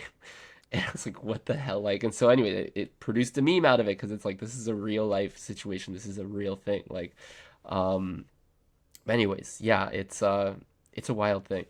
I do want to ask a question about clothing, because you're switching rackets and stuff. What is your go-to to wear during a match, brand wise, or maybe just what are you shoe wise even? That's a good question. Yeah, so I have a friend of mine that lives here, and that I got to know a few like maybe a year ago, maybe 2 years ago, Irakli, and he runs a brand called Nordic Dots, which is like pre-washed, kind of environmentally focused tennis clothing. I mean, they do paddle and some golf soon, maybe as well. I don't know. But it's really great quality, you know, and so he gives me clothes, I wear it, you know, there's no financial really benefit for me technically, but I love the clothes, so I wear them most of the time. But I can obviously wear Adidas or Nike or whatever if that's what's in my wardrobe. You know, I used to buy all the clothes myself, but these clothes are so good because they last the washes, and I feel like they feel really good from the straight of, you know, out of the box. You know, so the pre-washing really helps, I feel, although it's maybe more for environmental friendly reasons. So I wear those for my tennis apparel, and then I test shoes all the time. So that's a problem also with maybe that's why I'm rolling my Your foot right foot, now. I don't dude. know. Yeah. Yeah, Yeah. so you feel that. But so what I went to and I can recommend people listening to this, like was feeling my knee a bit on and off. I have a left knee problem, but it's not there. If I play mainly on clay, it's not something I feel a lot, you know, these days. When I played in Malta on really heavy cement courts, I used to have more problems. So, but still, I was feeling okay, bit of niggles here and there. So I went to a friend of mine, a podiatrist, and she recommended me to get like custom insoles to get really like, because I was putting 8 kilos, like 16 pounds, I guess, on my left side. So it's like when I'm playing tennis, I'm putting like so much more pressure on my left side, you know, because you're always tilting a bit when you're playing tennis. And it's just like the way maybe my feet are shaped or and stuff like that. So I was like, wow, I'm putting that much more pressure. Then no wonder my knees hurting, right? So I got some insoles to really balance out my feet, so they're not maybe so, you know, they're more balanced, like more flat. Like it's better to be a flat foot in tennis than having this concave, you know, style of feet, the arches, so extreme arch, which I kind of have. So now I've been feeling no problems with the knee. So with the shoes I've been using now, I've been using the same shoes due to that. It's the A6 Gel Resolution 9 for clay. And then for hard courts, I have Bubble Up Pro Pulse Fury 3, and those are really dampened shoes. I focus not on speed or lightness or whatever.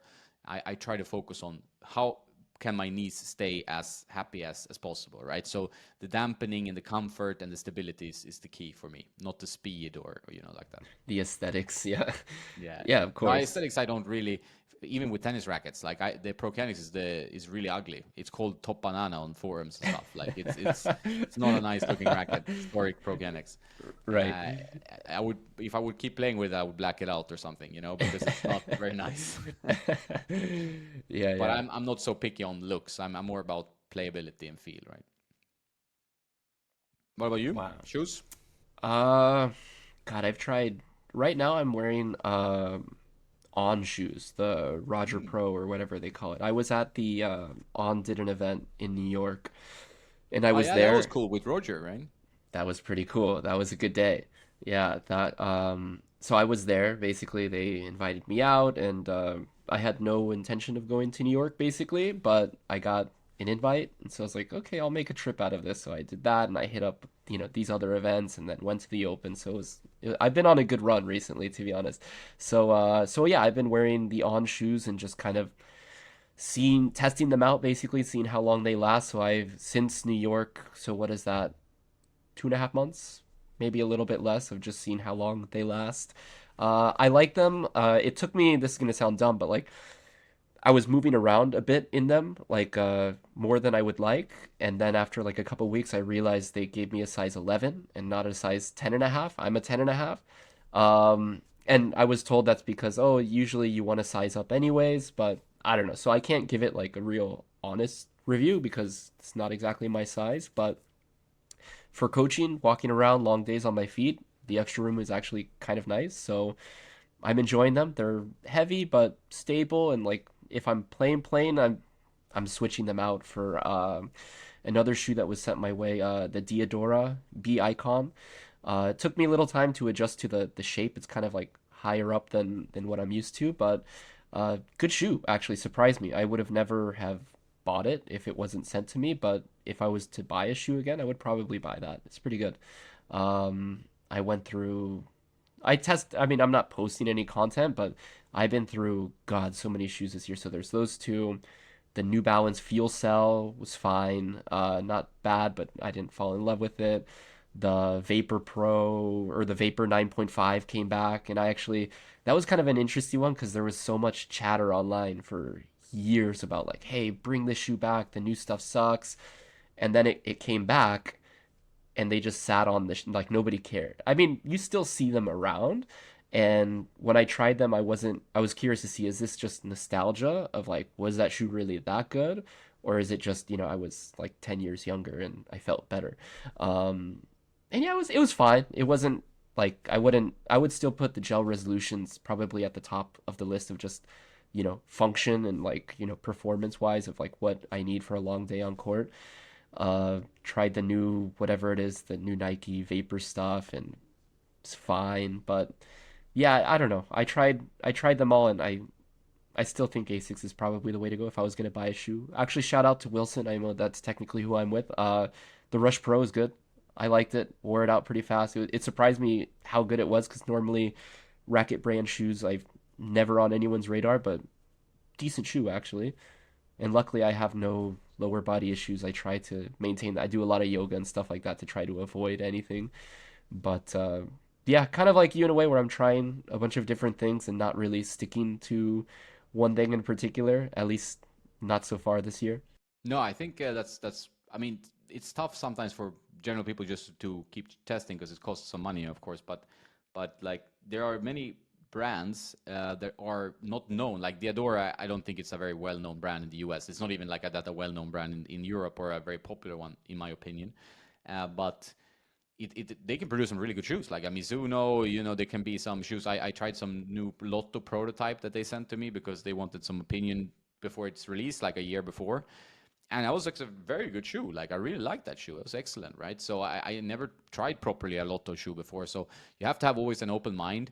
Sometimes with rackets it can be difficult because you feel like, oh, is this Alibaba? They bought some mold from some it's just some crap that they're pretending to be a new innovation. But sometimes you are surprised. That's why you have to try to have an open mind. Even with strings, the Eco Power string, which I guess the one you're using, not the Eco Rough, is Eco Power, right? No, it's the green one, kind of Yeah, the like green one, Eco Power, yeah. yeah. There's another one now though, right? It's like Eco Rough, grayish. yeah. Yes, yeah. I haven't Silver. tried that yet.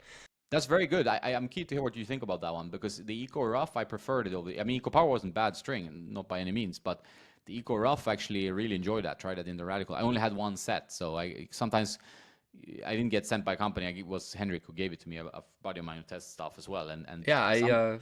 we follow each other too. Henrik Wallenstein. I don't know if I'm Yeah, pronouncing that right. exactly. Yeah, Yeah, yeah, he's cool. he's a good guy as well. He's also gearhead, and yeah, he gave me a set and I tried it. But sometimes it's funny, like you get like string samples, and then a company sends you like 2 sets, and you're like, okay, it's gonna be tough to give you like a super good evaluation in 2 sets. I mean, sometimes I've gotten 1 set. Oh, and you string it up in maybe the wrong tension, or it's not in the perfect racket for it, or it doesn't really work.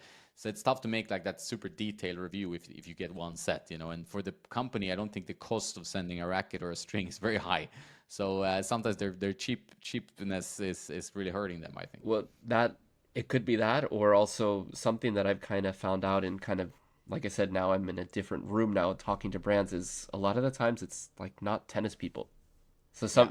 somebody might just be like, "Oh, here's one," and that's good enough, and they don't know that, like, yeah, you're gonna want to try it out for a couple weeks, different tensions. So like, it could be that as well, which is sad, where it's like it's not where, yeah, kind of I got to a level and I realized I was like, oh, there's actually not a lot of like tennis people involved in some of these brands and some of these decisions.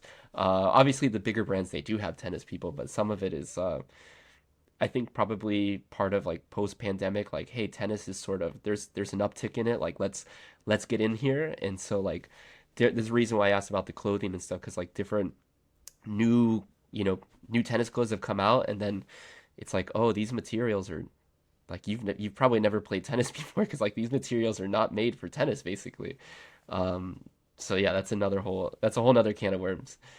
Yeah, exactly. Do you see that when you're a student, for example? Do some people show up in sneakers, or are they know what to wear and they are into Oh gear kind of? man. So beginners, no, I see a lot of beginners. It's always like a running shoe, like a Hoka or something. I don't know if they're big in Europe, but they Yeah, yeah, became yeah. I've seen them. People love Hokas apparently, right? I heard some yeah, friends like, "Oh, it's so they're comfortable."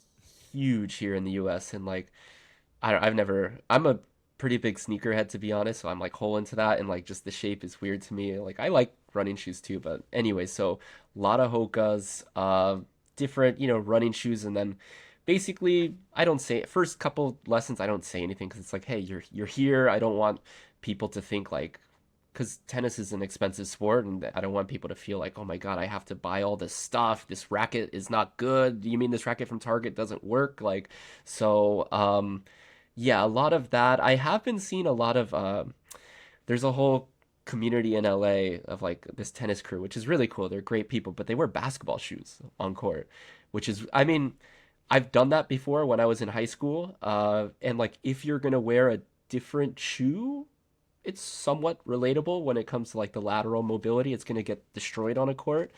I mean, actually, I don't know if you've been keeping track. Layla Fernandez, she's been Yep. wearing a basketball shoe, which is like wild. I like, so I saw that in San Diego, and like I didn't even catch it. I posted a video of her practicing, and I got like 10 DMs of like, what is she wearing? And I was looking at it and trying to like ID it. I couldn't do it. And then eventually in Guadalajara, a buddy of mine got like a one-on-one interview with her. And I was like, dude, you have to ask this question. And like, she was cool. I thought she wasn't going to answer it because it would be like a hush hush type of thing. But she's like, no, I like the shoe. It's like, whoa, that's interesting. So I see some basketball shoes. A lot of like, I don't know how to describe it. It's like, you know how like Nike has their like premium shoe, and then there's like the next tier, and then like the lower tier. I don't even know what they're called, but I see a lot of that. Um, and it's like, okay, I guess it's fine. I've never worn them. I've always just bought, whatever the premium shoe is. But for the most part, running shoes to basketball to like that, and then obviously when you find like a real player, they're wearing a proper tennis shoe. It's usually a lot of Nike, like the whatever the Vapor, whatever it's called. The one that the players are wearing now or not wearing actually. Um, Vapor which 11, maybe you can think of that yes, one. that Yeah, or the exactly, Pro and 1. Now there's Pro 2 as well. Vapor the Pro 2. Pro 2. I see a ton of that, and I think a little bit of that is just people love Nike. Like they just have a brand loyalty to Nike, even though their tennis stuff I think has been not great for kind of a while. I can't remember the last time because like if I like something, I'll buy it. I can't remember the last time I actually bought something from Nike Court. I mean, their Instagram doesn't exist anymore. They like when Tiafo, I don't know if you remember his outfit for Australian Open with all the colors, and like Yeah. people were tagging Nike Court, the fuck is this, blah blah blah, and then their Instagram has gone away, like, and it's still gone, uh, which is crazy because they have like a great stable of players, even though a bunch left. I mean, think Carlos, Francis, Sinner, like, but anyways, people usually will just wear Nike. I don't see a lot of Adidas around. When the Barricade came out again, there was a lot of that, but then I think people just kind of switched to Asics and stuff like that. Yeah, I think like that signaled a little bit of I mean, it's not only that, but like Nike took a step back after Roger. I think like went to Uniqlo and they lost a little bit of that with the RF mess they had, and he wanted the logo back, but they had a contract.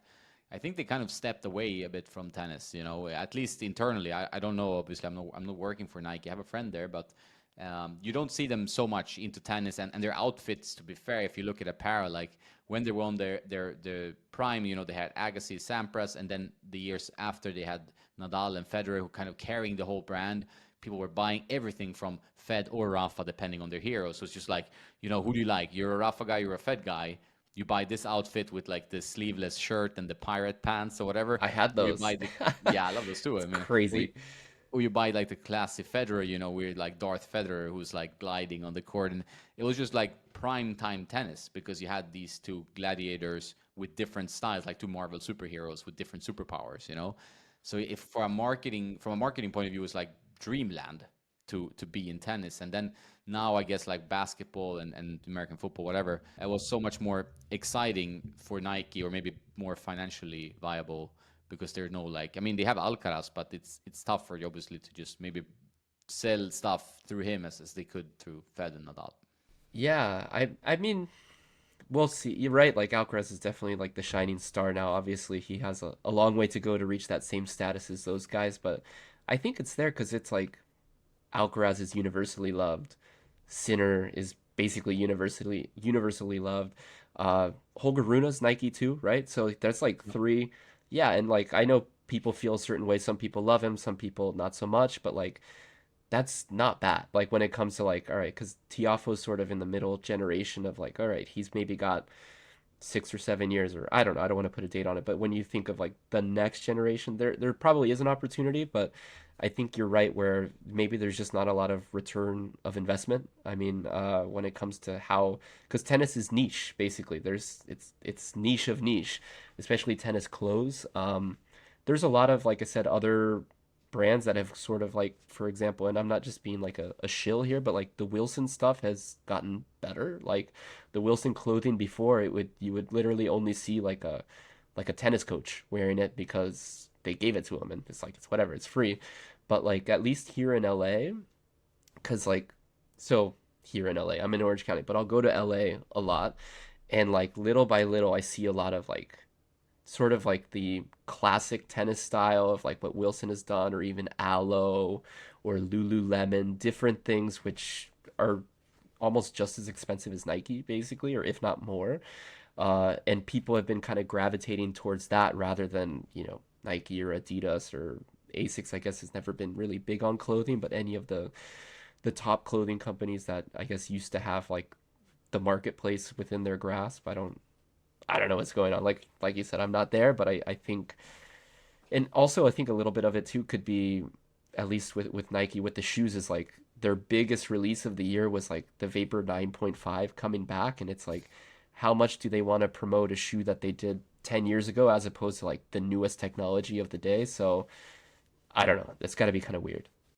Yeah, it's you do feel it. Like, and also there's more space now for smaller brands to make an impact, or for like standard tennis brands. I also think that the Wilson line is one that has taken maybe the biggest step from all the manufacturers. Like Babolat, they're not even trying, but and Yonex usually pretty ugly. Sorry, Yonex. Like your clothes are not famous for being like great looking on the tennis court. But the Wilson really took a step up. You know, I don't know if they have any players that I can think of. Like it seems to be like people use Wilson rackets get Nike clothes or something, you know? Yeah, it's they have one Marta Kostyuk. Yeah, She's yeah, like their one, whatever they call it, 360 athlete, which like it's like I was saying is interesting because like most of the time I think probably before the pathway was like, all right, put the gear on the players and people will buy it. But for example, like a bunch of guys wearing Wilson stuff, and like they don't really sponsor a male player on the tour. It just it looks good. The quality is like decent. They really don't even have like they have a few brick and mortar stores around, but like it's mainly just like an online thing. So it's it's interesting to kind of watch things sort of change little by little. Don't know where that goes or how long it lasts, but yeah, I would agree. Wilson has kind of stepped it up, and like I said, Lululemon, it's good. Their clothes are good. They're expensive, but like they're not specifically made for tennis, but like I mean Adrian Manarino is like wearing Lulu out there. I'm pretty sure it's not a sponsored thing, but like when I saw him up close, I was like, I think he's wearing Lululemon. So it's functional. It works. Yeah, they think these brands like I mean I think American Penguin, is that what they're called? I think Isla wore that Yeah, or still that wears looks that. good. Looks very good. Like also, I mean, and the Kostyuk's clothes look great. Like she has these kind of outfits that you don't see on anyone else. So I think these are really nice. And you can make a statement like this is a solo sport. So for most of the time, so you have actually a great idea, a great way here for a brand to look different. And sometimes in tennis, you have two guys that wear the same exact outfit, and you're like, what is this? This is a failed marketing opportunity 101, right? Like you have two guys wearing the exact same outfit playing US Open quarterfinals. This is prime time. What are you doing? How can you fail with this? Like it should be, you should immediately send a better set or another kit or tell them to wear different kits or whatever. But it's Wear different sometimes colors. tennis. Yeah, it's crazy. Yeah, I know. It's or even like I think what the NBA does well because the NBA they have to wear a uniform. But like a big thing is I don't know if you watch, but like the tunnel walk when they're Yeah, yeah. entering their arena, they're always dripped out in some type of brand, and I think that kind of brings in excitement even from like not even if you're a basketball player, like dang, what was LeBron wearing? Like what is that? And that kind of brings in outside money and outside interest into the sport with someone, it brings in just a whole different avenue, which I think I mean, there was one instance where I don't know if you remember it. Venus Williams was walking into the U.S. Open and was wearing like some super flash outfits, and it's like, whoa, that's actually pretty cool. I think maybe tennis can start doing that. I don't know if players would be into that because I know most players are kind of low key, but I can think of a few that like Carlos loves sneakers. Like I think he would be super into that if Nike was kind of like, hey, let's do something. Let's make something out of nothing basically that doesn't exist yet, but I don't that's me giving away ideas for free basically. No, but yeah, sometimes we have to do that. I think that's this. I try to do that a lot. Like, and they're probably bad ideas, but I think like a lot could be done in the production. It's like production of tennis as a sport because, like, what sells? Usually, I mean, whether you like it or not, people like the drama. They like some aggro. They like some um, coaching, or they like something happening on the court because a lot of tennis is pretty stale. Like, so you have 25 seconds you have to wait before the shots. They do the warm up, which takes time from the actual entertainment of the event. People cannot talk, so I mean, US maybe the US Open is a little bit more rowdy, but still, like the players are really kind of oh you have to be quiet and stuff like that, and that kind of sells tennis as a pretty boring, old-fashioned product. And I think there's something we need to change there. And look, wearing flashy outfits, having more of a personality, or actually getting players to wear more of their personality on the court and being allowed to maybe cuss a bit, or throwing a racket doesn't give you like a points penalty unless it's you hit someone or whatever. I think that's good for tennis. I mean, like look at McEnroe. I mean, he sold loads of tickets. Curious, crazy guy on court, but sells loads of tickets. Interesting personalities people want to watch because there's something different there. And I think we just have to sometimes get away from this being like this old school gentlemanly sport. It has to be entertainment, and that's what we're selling. And tennis has so many emotions. We talked about like playing a tournament, playing a match. There's so many emotions happening in your body while you're playing, and it's like you're nervous. Everybody knows who plays matches how it feels to double fault on a set point, or doing something stupid, or just unforced error in the middle of the net on an important moment in the match. So I think we need to capture that better and endorse that a bit better. Have you been keeping track of I don't know what they call it, UTS League, the Ultimate Yeah, Tennis yeah, yeah, Showdown? yeah. I've seen. Okay. So they had one in LA like 2 or 3 months ago before the US Open. And I was gonna go regardless because it's tennis. It's as close as it's gonna get because Indian Wells is still about 2 hours from where I'm at. Um, and I thought it was gonna be kind of because I watched the original one during the pandemic and it was like, all right, whatever. This is better than nothing.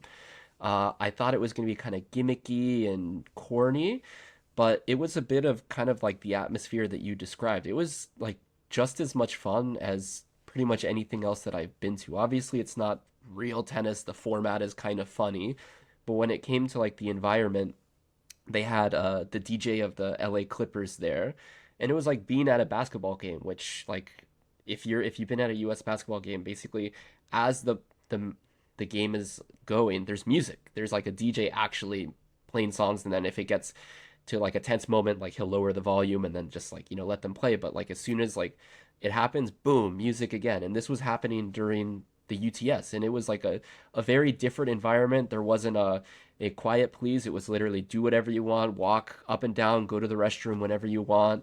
Uh, I mean, it was hammed up a little bit. Like my friend Mark was the MC, and like Benoit Paire cracks a racket, and like literally like immediately the MC's like, "Who wants a free racket?" And everyone's like, "Woo!" And he throws his racket in the stands. It was that was maybe a little bit much, but like there was some aspects of it that I think are good. They had the coaches on the court, and like the coach, let's say if there's a changeover, the coach would change over with the player. So it's not like the what we have now where it's like, okay, you can coach, but only if the player's on your side. And if they're on the other side, you can't do anything, which is kind of, I don't know, I think that's kind of dumb. You should be, if you're going to be allowed to coach, you should be allowed to coach. And also, like, not all the players brought their, like, real coach. But, like, they announced and said, hey, this is Gael Monfils's coach. And that's something that I think the tennis broadcast, we never really know unless it's someone super famous or, like, Stefano Tsitsipas. Everyone knows his dad is his coach. Like, but a lot of the times you're watching and they'll show the box and it'll be like, who is that? Like, who are those people? So, I mean, when you watch like a Lakers game, the Lakers coach. They maybe even say something about him. So I think that could be something interesting. And there's bits of the UTS which I think are good. I don't know how that would translate to like a real tennis match, but I don't know. I think any of these tournaments can like a real tournament can experiment and try, because I know Laver Cup kind of had that weird. Were you, when you said you were there, were you at this last one No, no, in in Vancouver? Geneva, 2019. Ah, So, okay. but there Because was yeah, Roger and Rafa playing doubles, so it was a good time. Yeah. that was a good time. Well, because this last one was kind of weird, right? With the whole thing between Monfils and Yeah.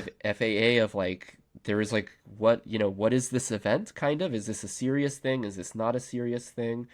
And it would be interesting for just, I don't know, make it the ATP finals or just some, whatever thing where it's like, all right, we're going to try a different, not necessarily a different format, but like, hey, if you want to get up, go get up. Because that's another thing, having gone to so many tournaments, like casual people don't understand that like you can't just get up and go use the restroom when you want to, like in baseball or other sports. You have to wait for a changeover and you're literally stuck in there. Or if you go to the restroom and come back, and it's the end of a set, you have to wait until the third game to get back in. And that's like a lot of people, I saw a lot of really upset people like, hey, I'm here, I want to go in.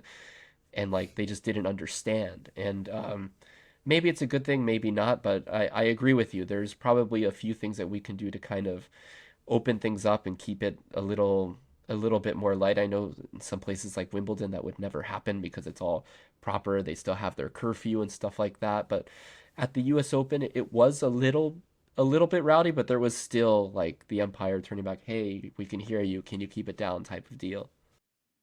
Yeah, I'm actually becoming more and more seeing tennis like as more working in tennis. You're like seeing it more as a product and like you have to sell it, and without being like with still loving the sport as I have since I was a kid. But you need to add some elements, and I think you need to let in some noise and let like players get used to it, because I think in the beginning every change feels weird in every aspect of life. Like if you change something, it feels strange. You have to get used to it. It's like the human behavior, right? But the players are used to like, oh, being coddled with the silence, and I have to get my seconds before I serve and stuff.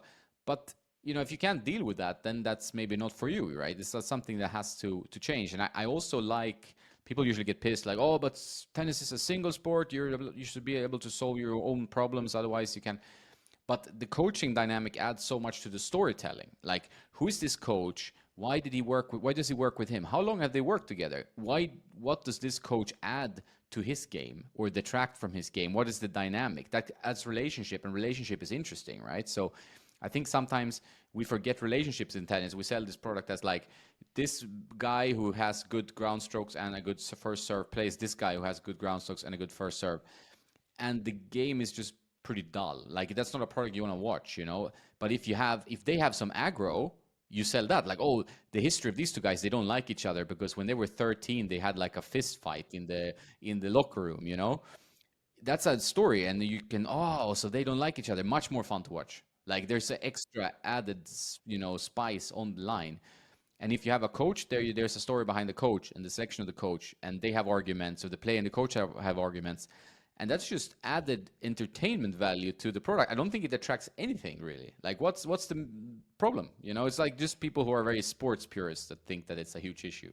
Yeah, probably. And I mean, tennis wise, it hasn't been bad, but one of my favorite rivalries to have kept track of in the past years is Stefanos and Danil.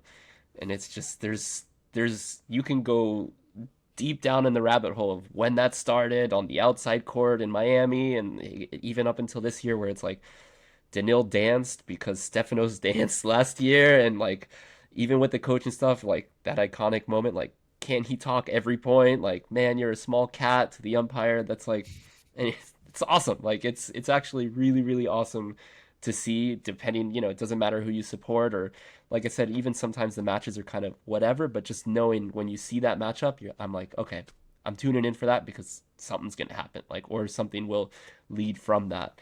And there's mm, not too much of that. I don't know who else has like beef. I mean, how much could you have? Because a lot of it, like I think people don't understand, is like right after the match, they see each other in the locker room. They probably are staying at the same hotel. You know, it's kind of it's such a small like that's something that I realized starting with credentials is it's literally like play the match, do press, and they're both like there. So it's like it. I don't know, but yeah, I think that helps with tennis, and I don't see how it takes away from the product at all. It's just a bunch of old heads, basically, kind of like. But like you said, even back in the day, it was like that. I mean, Jimmy Connors was like, you know, a wild man himself. It wasn't my era, but from the stuff I've read between him and McEnroe, and it's always gone on. It only helps. Yeah, I don't see any big issues. Like, I mean, the players might find it like, oh, do you know? Some players will want to be Iceman like Borg, but at least you have a contrast. So you had McEnroe then, you know, or you can have Kyrgios and then a guy who doesn't make any emotions, and Kyrgios trying to get under his skin. That's an interesting drama. Just taking Kyrgios as an example. There's other guys that do that too, but I think we need to allow the personalities to be there, the coaches to be a part of the personality because that grows the story of the player. And you know, if he changes coaches, that's interesting. And having more moments like, I mean, you had Kyrgios, you know, Tsitsipas in Wimbledon. Like that was like maybe not the best played match ever, but the drama was so selling, marketable, interesting that it leads to so much more social media exposure, you know, exposure online, tennis grows, because I think sometimes we overstate the value of the actual tennis quality because a lot of matches are mediocre. Like, you know, tennis, it can be like, oh, okay, this guy's serving well, and then he has a bad period. He's doing some double faults, and he's losing the sets 4-6. Tennis quality is like when you see Alcaraz Djokovic. Okay, that's amazing tennis quality. Or even Alcaraz Sinner, Federer Rafa, these guys that can play on like astronomical levels of tennis. But in many other matches, it's more interesting maybe if you reduce the tennis quality by 10% and you add the personal drama or the inner turmoil of the player, and you get the storytelling. It's not the tennis quality, because the tennis quality is going to be good enough anyway. These are professional players. They are great players. But the drama and the story is sometimes missing. And that I think tennis needs to focus on more. How do we package the product that is already good to sell that? Right, 100%. Yeah, 'cause I can agree. I mean, you go back, obviously, I'm a fan of Danil, but like Danil and Zverev in Monte Carlo, just the whole thing with the crowd telling him to like quality was not a great match, but like that's a very memorable match of the year. Like that, because that was insane. Um, but yeah, I think, well, I don't know where that comes from because tennis is like in a weird thing because it's like tournament by tournament, unless the ATP just decides, all right, this is we're gonna try to like start creating storylines and do stuff like that, which they totally could, they should.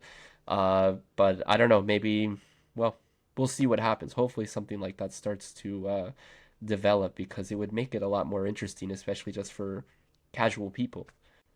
Yeah, for sure, for sure.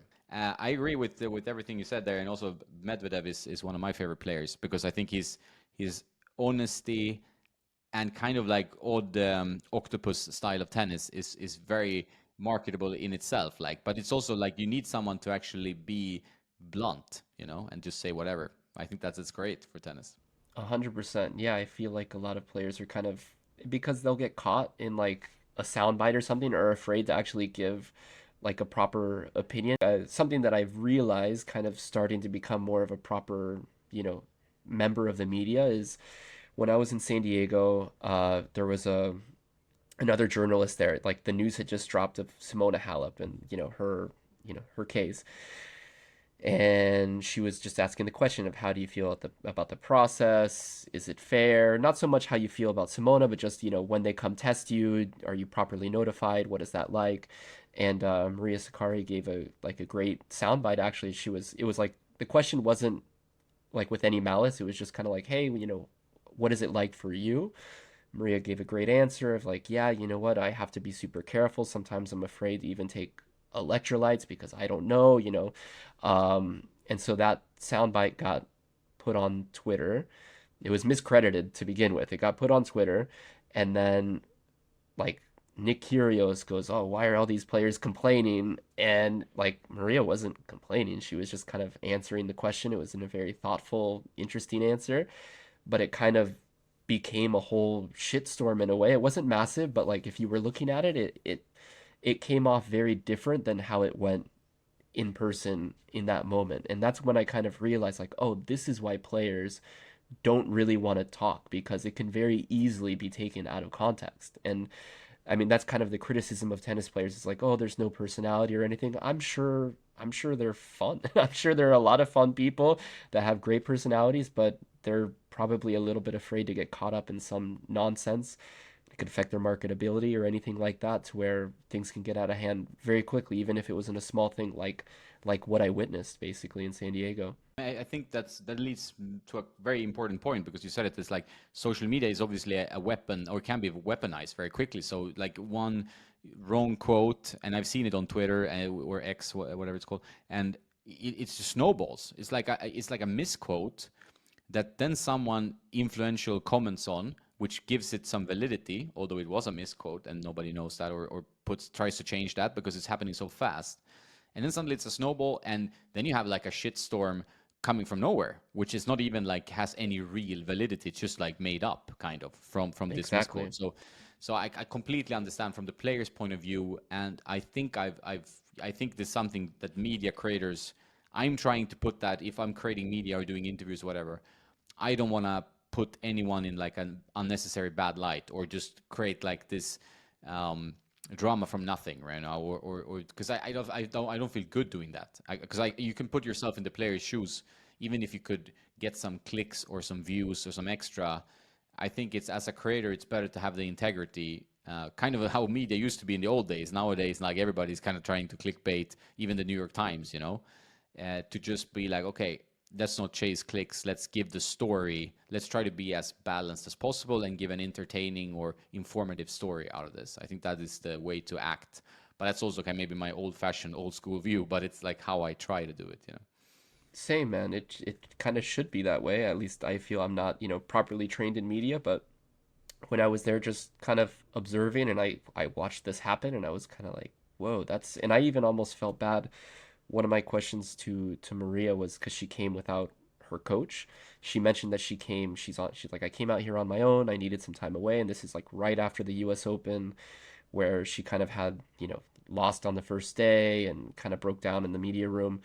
Um, and I started to ask my question in the middle. I was like, oh shit, am I setting her up for something bad? 'Cause my thing was like, how does it feel to be here without your team? Does it take you back to junior days, having to figure it out on your own, stuff like this? And her answer was like, no, actually being away from them made me realize how much I actually need them. And but when I was asking it, I was like, dang, did I set that up badly? I don't want it to seem like I'm trying to like fire your coach or anything like that, because they're a great team, obviously. And what was funny about that is like literally the next week wins her first WTA 1000 with the coach back in her box. So that's like kind of a nice story, nice moment of the year. But I realized you kind of have to be kind of careful about like how you frame things and ask things, or even how you post things on social media, because sometimes I'll post, it's usually with the big three, I'll post whatever, and then I look at the comments and it's like chaos, and I'm like, how did this happen? Like it has nothing to do with what I posted, but it's how it goes, I guess. I don't know. Yeah, I think we all have to navigate this. Like it's a treacherous minefield, like social media, because like you might have an intention with a story or a question, and like I said, it's like it can change quite drastically, and you don't wanna. It's a tougher in an individual sport like tennis because the players are generally nice people. They want to go on with their lives. Playing tennis is already a hassle because there's so much stuff involved.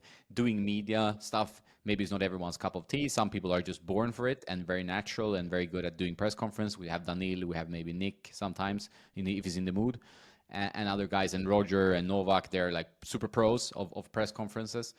But then for some people, it's just like I just play tennis. I'm one of the best in the world at playing tennis. I don't want to deal with this. I don't want to have like social media on me, or they have like these death threats from gamblers losing money and stuff. So it can be a grim side of that as well. So I think you always have to keep that in the back of your head when you're being a journalist or being a media guy or girl. Right, 100%.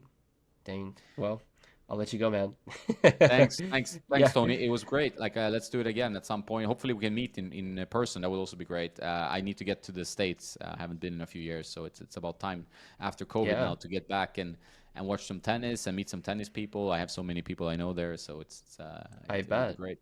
Yeah, come through. And I actually might be your way, because I'm gonna go see my buddy. I'm ready probably next summer. So I'll let you know if I'm that way. I'm sure we'll talk before then, but yeah, definitely, man. This was a lot of fun. Thank you. That was awesome. Yeah, yeah. And good luck on your adventures now going to Cancun and following the tour. I think that's great, and I'll keep watching your content and hopefully more of these memes because I think also it's great for tennis to use other channels and forms of communication to kind of grow the sport, or get some more eyeballs. Yeah, it translates well. It's something that I didn't think would, like, because for a little bit in the beginning, I was kind of just entertaining myself in a way, and it's like well, I mean, I'm a tennis player and it relates to other tennis players, so it's gone pretty well. So I'm gonna keep at it and kind of see where it leads me. Awesome, man. Well, have a nice day now, and we keep in touch.